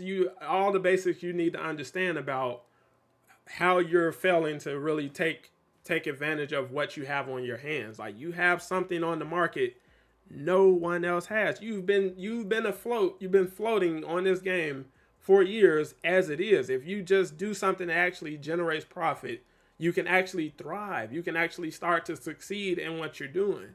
The team will be a lot better for it if there's money coming in. Because now when you want to do stuff, it's hard to say no, because, hey, I can show you exactly on the profit board where we're making money. So yeah, we should do this skin. We should do this event. We should do this operation. We should do this hero, because look at what players are saying. Look at what players are paying for, so on and so forth. Give Kamala Captain Marvel's, costume. You get what I'm saying? It's like, they didn't really introduce that. They really didn't introduce that in this game, with Kamala being able to shapeshift. But it's like, that's kind of something you can play with a little bit. So her, kind of shapeshifting into, Captain Marvel just to play with the skin. You get what I'm saying? Just to play with the model design in game. It's like, that would be cool. Like, yeah, she's still doing stretchy power stuff, but it's like, something like that sounds cool on paper, in theory, and stuff like that. Or just at the very least giving her a costume. That would be cool. I need to set up a meeting with the dev team. Like I said, but I'm pretty sure they're all meeting out up at this point. Like, you got the Avengers meetings trying to figure out what to fix and what's next and what can we do, and are we shutting down, or whatever else you're talking about. And then you got to rotate over to the next screen and talk about Tomb Raider and what are our deadlines over there, what can we do, who else do we need to bring on this project, just things like that. It's like meeting with me isn't what you need to do. It's like, look at what the feedback has been. Look at what you have available in your game and just sell that. Like, I don't need to be involved in that. It's like, I wish I'll consult, but it's like, bro, as speaking from the player perspective, from somebody who's out here in the field talking to you guys, living it day to day, it's like, yeah, there's a lot you can do with this game as it is. It's a lot. You just have to recognize. You got to see what's on hand. Funny how the same people who want Avengers gone so bad are here to listen and talk. That's what I'm saying. I'll never turn those people away, because I don't agree with the whole splitting of the community into like defenders and shields and haters and all this stuff. The game needs all of that, and everybody is here because they like the game and they want the game to be good. The haters have criticisms of the game because they want the game to be better. The people who love the game are hoping for more from this game. They want more of what they're already getting. Everybody wants the same things. You're just going about it a different way. But if you lose half of your player base, so the haters all say, you know what, we're actually done and we're gone, that's a huge drop in those numbers, because a lot of people that criticize those skins are still buying those skins. And you need that. So it's like, I'm not telling you to leave. The only time that I'd say people should put this game down and step away from it is if you are really becoming in a bad mental state as a result of playing this game or interacting in a community or anything like that. If this game is deteriorating your mental health, get away from that. No game should do that. Games should be fun. But if you just want to stick around and complain, that's your prerogative, bro. I don't live my life like that, but hey, it is what it is. If that's what you want to do, that's what you want to do. I'm not calling anybody haters or villains or defenders and shields. You're a person, bro. You're just somebody who want to play a game. So we at different levels with that. I'm not going to sit under a post every week and say the same stuff ad nauseum. I'm not going to, I'm just not going to do that. But, just talking about speculating about things and keeping you guys updated about what the game could be and should be and what's going on and all that stuff. It's like, that's interesting. It's an interesting conversation. But hey, I don't know why people be hating the updates of DLC is free. That's my biggest thing. Like, the stuff is free. If you're paying for this stuff, have at it, bro. Like, hey, I paid for this cloning lab stuff and these janky cutscenes. That's not enough, bro. Like, I want my money back. Or you get what I'm saying? Like, you paid for that. I get it. So if you buy a burger and they got that thing super sloppy and uncooked and all of that stuff, they deserve to hear about it. You are a customer. You're a consumer. You paid for that. You invested in that, and you didn't get what you invested in. You have the right to communicate that. But it's like, if somebody's giving you stuff for free, like, you go to a soup kitchen or something like that, and they're handing out free food. You know what, this could have a little more salt, or who's cooking back there? It's like, bro, this is free. Relax. You get what I'm saying? Like, relax. Dial it down. Everybody got a ton of criticism, but you're not paying for this stuff, and you're not even campaigning for them. I'm telling you to sell this stuff. I myself will buy this stuff because it's worth it. If I'm new to the game, I don't have a problem paying for any other operations. I don't have a problem paying for War for Wakanda because it's worth the money. I had a ton of fun playing that. I'm looking forward to replaying that soon, but it's like, objectively, it's like, yeah, this costs too much. I know this costs too much. Without having any access to the financials behind the scenes or any of the specific numbers that went into how much it costs to bring that to fruition, I know that cost a lot of money. That took a lot of time and resources. That's not cheap content. And to give it away completely free is baffling. That's the most baffling thing with this game. Like, your most profitable stuff, you're giving away for free. That's like selling a car and only charging people for the tires. That's crazy. Unless you go and price point the tires more than the car. So you get what I'm saying? Nobody's doing that. But it's like, realistically. So it's like, hey, we'll give you a Tesla and give us $100 for the tires and you good. It's like, really, bro? Like, seriously? That's not a cheap car, bro. Like, that's what we doing. And it's like they've doubled down on that. They've stuck to that, and they like, hey, we made a promise that this is what we're gonna do. And it's like, I have no clue why or how or who thought that was a good idea, who greenlit that. They basically got finessed by Sony with Spider-Man. It's like the negotiation team isn't great over there. I'll say that. Like Sony got away with murder. Like they came out like thieves on that, because it's like, this is crazy, bro. Especially when you see other games like mobile games, they got the Spider-Man skins. Insomniac Spider-Man, they got the Spider-Man skins, and it's like they asked you specifically to put him in your game, and you don't have access to that stuff. And now you can't make anything from it. Like, you're not even able to make profit from that stuff because, hey, the license is up. So it's like, looking at it from that logic, I don't even know if they can sell Spider-Man at this point. Like, you go free to play and somebody picks this game up free on PlayStation, can you sell Spider-Man and make a profit? And if you can't, and you will need to go renegotiate with Sony,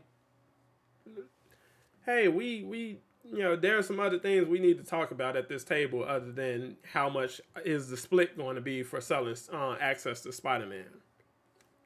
There are still a ton of skins we need access to. We want access to. Marvel games, Sony, Crystal Dynamics, let's get to the table, or let's get on a phone call or a Zoom call and figure this out, because it's like nobody's being served. You paid us for something, and it's like, we're doing what with it now? Maybe Sony wanted too much of the back end, I guess. I don't know. This is all pure speculation. But, maybe they wanted 80-20. You get what I'm saying? And they like, hey, that's not fair. That doesn't make sense. Maybe 60-40. Nah, 80-20. And it's like they got no motivation to be reasonable with you, because you already agreed to be finessed. Like, you agreed to a bad contract to begin with. And it's like, yikes. But, so goes it for Avengers. Like, that is what it is. Like we said, we don't know what's going on out there. I don't even project to know what the hell is going on back there, but I know it doesn't have to be this, bro. Like, I know that. I can say that with 100% certainty. It doesn't have to be this. This game should not have these kind of question marks lingering at this point in his life, bro. Like, 2023 should be a hype year for Avengers. Like, we should know a gang of content is coming. Like, the list of heroes should be up there. Like, anybody is possible. We don't know who the hell is coming, with the exception of whatever information Miller can glean. But it's like, you should know that anybody is possible in this Avengers game. It's just a matter of who's next. So War Machine with a bigger budget and stuff like that should be feasible with this game, because it's an Avengers game and because they actually can make profit off selling content. Vision shouldn't be a pipe dream. Doctor Strange shouldn't be a pipe dream. Anybody you see attached to Avengers in the comics or the games or the TV shows or the movies shouldn't be a pipe dream. The villain shouldn't be a pipe dream. It's Marvel, bro. The Avengers should just be a part of the Marvel universe. So it's like, this game should be focused on the Avengers living in the Marvel universe. So this isn't an Avengers bubble. This is the Avengers in the Marvel universe. That should have been the concept for launching this game. So AIM is making a big push to do some stuff, and the Avengers are dealing with that immediate threat. But once you get to the in-game content and the Avengers initiative, we have threats around the world. The Avengers are a global team. Like, we globe hop all around the place stopping threats. Hey, we got the Serpent Society popping up in the Eastern Seaboard. We got Crossbones and mercenaries attacking people in San Francisco. We got, this going on in the desert. We got this going on in Wakanda. We got this going on. We got that going on. Hey, Spider-Man, he wants to team up with the Avengers for something going on in New York. It doesn't have to be AIM. Everything around this game didn't have to be about AIM. It should be Avengers in the Marvel Universe. The Marvel Universe is big.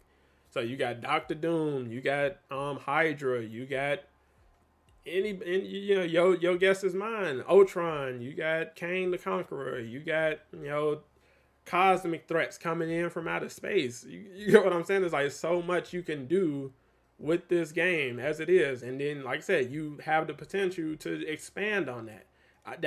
That's what I would have sold Marvel on. Like, we can expand this even bigger than that. Like, you got the rights to Fantastic Four and X-Men back. Let's have fun with that.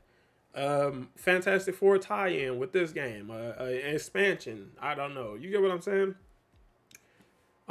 You can bring in the Fantastic Four. The threat would be Annihilus, with a threat coming in from the negative zone because Reed Richards has a whole, experiment going wrong or something like that. Or you give anything, bro. It's Marvel. It's the Marvel universe. Anything is possible, bro. Like, the Avengers universe should feel a lot bigger than it does. It feel like we live in a snow globe with AIM. That's what it feels like. Like, you live in a little snow globe with AIM. Everything going on is tied to AIM. Anything coming or going is tied to AIM. If a hero comes to the game, it's because of AIM. If a villain is coming to the game, they're working with AIM. The Kree are tied to AIM. It's like, bro, like, who thought that was a good idea? It's like, that doesn't seem crazy. Like, that doesn't seem crazy to you, to have the Marvel universe restricted to just AIM. That's insanity. But, maybe that's all they had access to. Maybe that's all they asked for. And Marvel was like, well, if you didn't ask for nothing else, that's it. That's it. That's all. That's all you got. And that's the nature of the beast, I guess. But that's 12:20. Like I said, we can wrap it up there. I'm gonna get to work on today's video. Don't know what happened. Yeah, I'm going to get to work on today's video, so I should have a video rolling out for you guys probably like around between 3 and 5. I had a podcast tonight, so it's like I got some stuff to get into. But it's like, yeah, honestly, like I said, this whole stream was just about, man, bro, this could have been so much bigger than what we got. The MCU synergy thing was misguided. It's like, I appreciate what they tried to do, but it's like, with proper planning, you could have did so much bigger and better than what you even did. There's so much bigger and better you can do than Jane Foster in Love and Thunder. So Ant-Man and the Wasp, Miss Marvel, or Captain Marvel, Jane Foster. It's like, Jane Foster doesn't win that battle. Like, looking at their resources at the time, I could see why she did. But it's like, you had She-Hulk. Just do She-Hulk. Just do the She-Hulk show. It's like, you already doing the work. Why would you deviate from that to do this? And I'm not saying that rhetorically. I'm saying that because we don't know. We don't know why this was more appealing than She-Hulk. Maybe because Miller had already got the information out there. So it's like, hey, how can we still surprise people? And I was like, I get it, but it's like, that's such a small battle to win, bro. It's like you, I don't know, man. But like I said, that's where I'm gonna wrap up. If we get any, more exciting news, I got you guys covered. If we get info on 2.8 or anything like that, I got you covered. Leaks, rumors, all of that good stuff. If I get wind of it, I'll definitely either do a stream or a video dedicated to it. But, for now, this is what we got. So we got an update coming possibly this Tuesday. Hopefully that's going to, roll out some minor updates. And then hopefully we'll be hearing from them soon, maybe sometime in February, because they're just getting back into the office this week. Or they got back to last week a little bit. I don't know if the full team was back last week, but by this time the full team should be back and everything. So it's like, I'm pretty sure they're back in the meetings and all of that good stuff. Our communication is going to be down a lot because, people like Brian aren't going to be communicating as often as they can. Or as he used to, for reasons. And then, everything else is like, it's just up in the air. So, like I said, as always, keep it locked here if you want more Avengers news and content and just, chatting and hanging out in streams like this. I'll try to get a stream plan with you guys, probably going tomorrow or something like that. Or we may do We might do Avengers in the morning, and then I might do like another Ultimate Alliance stream or something else tomorrow night. We'll see. We'll see how the weekend plays out. But as always, if you guys enjoyed the stream, the content, and want to support, drop a like. And as always, I appreciate you guys coming here, week in and week out, supporting, hanging with me. AJ, appreciate you coming through, bro. Always. And hopefully the team is off to a less stressful start this year. Hopefully you guys, are managing as best you can without just a ton of stress, because I know you guys are working hard over there. I know you got a lot of place to juggle over there, and we appreciate it. So it's like criticisms aside, it's like big wishes aside, we still appreciate you guys still being here. And chat, as always, I appreciate you guys, endlessly. So with that said, appreciate you guys. I will 100% catch you guys on the next one. Peace.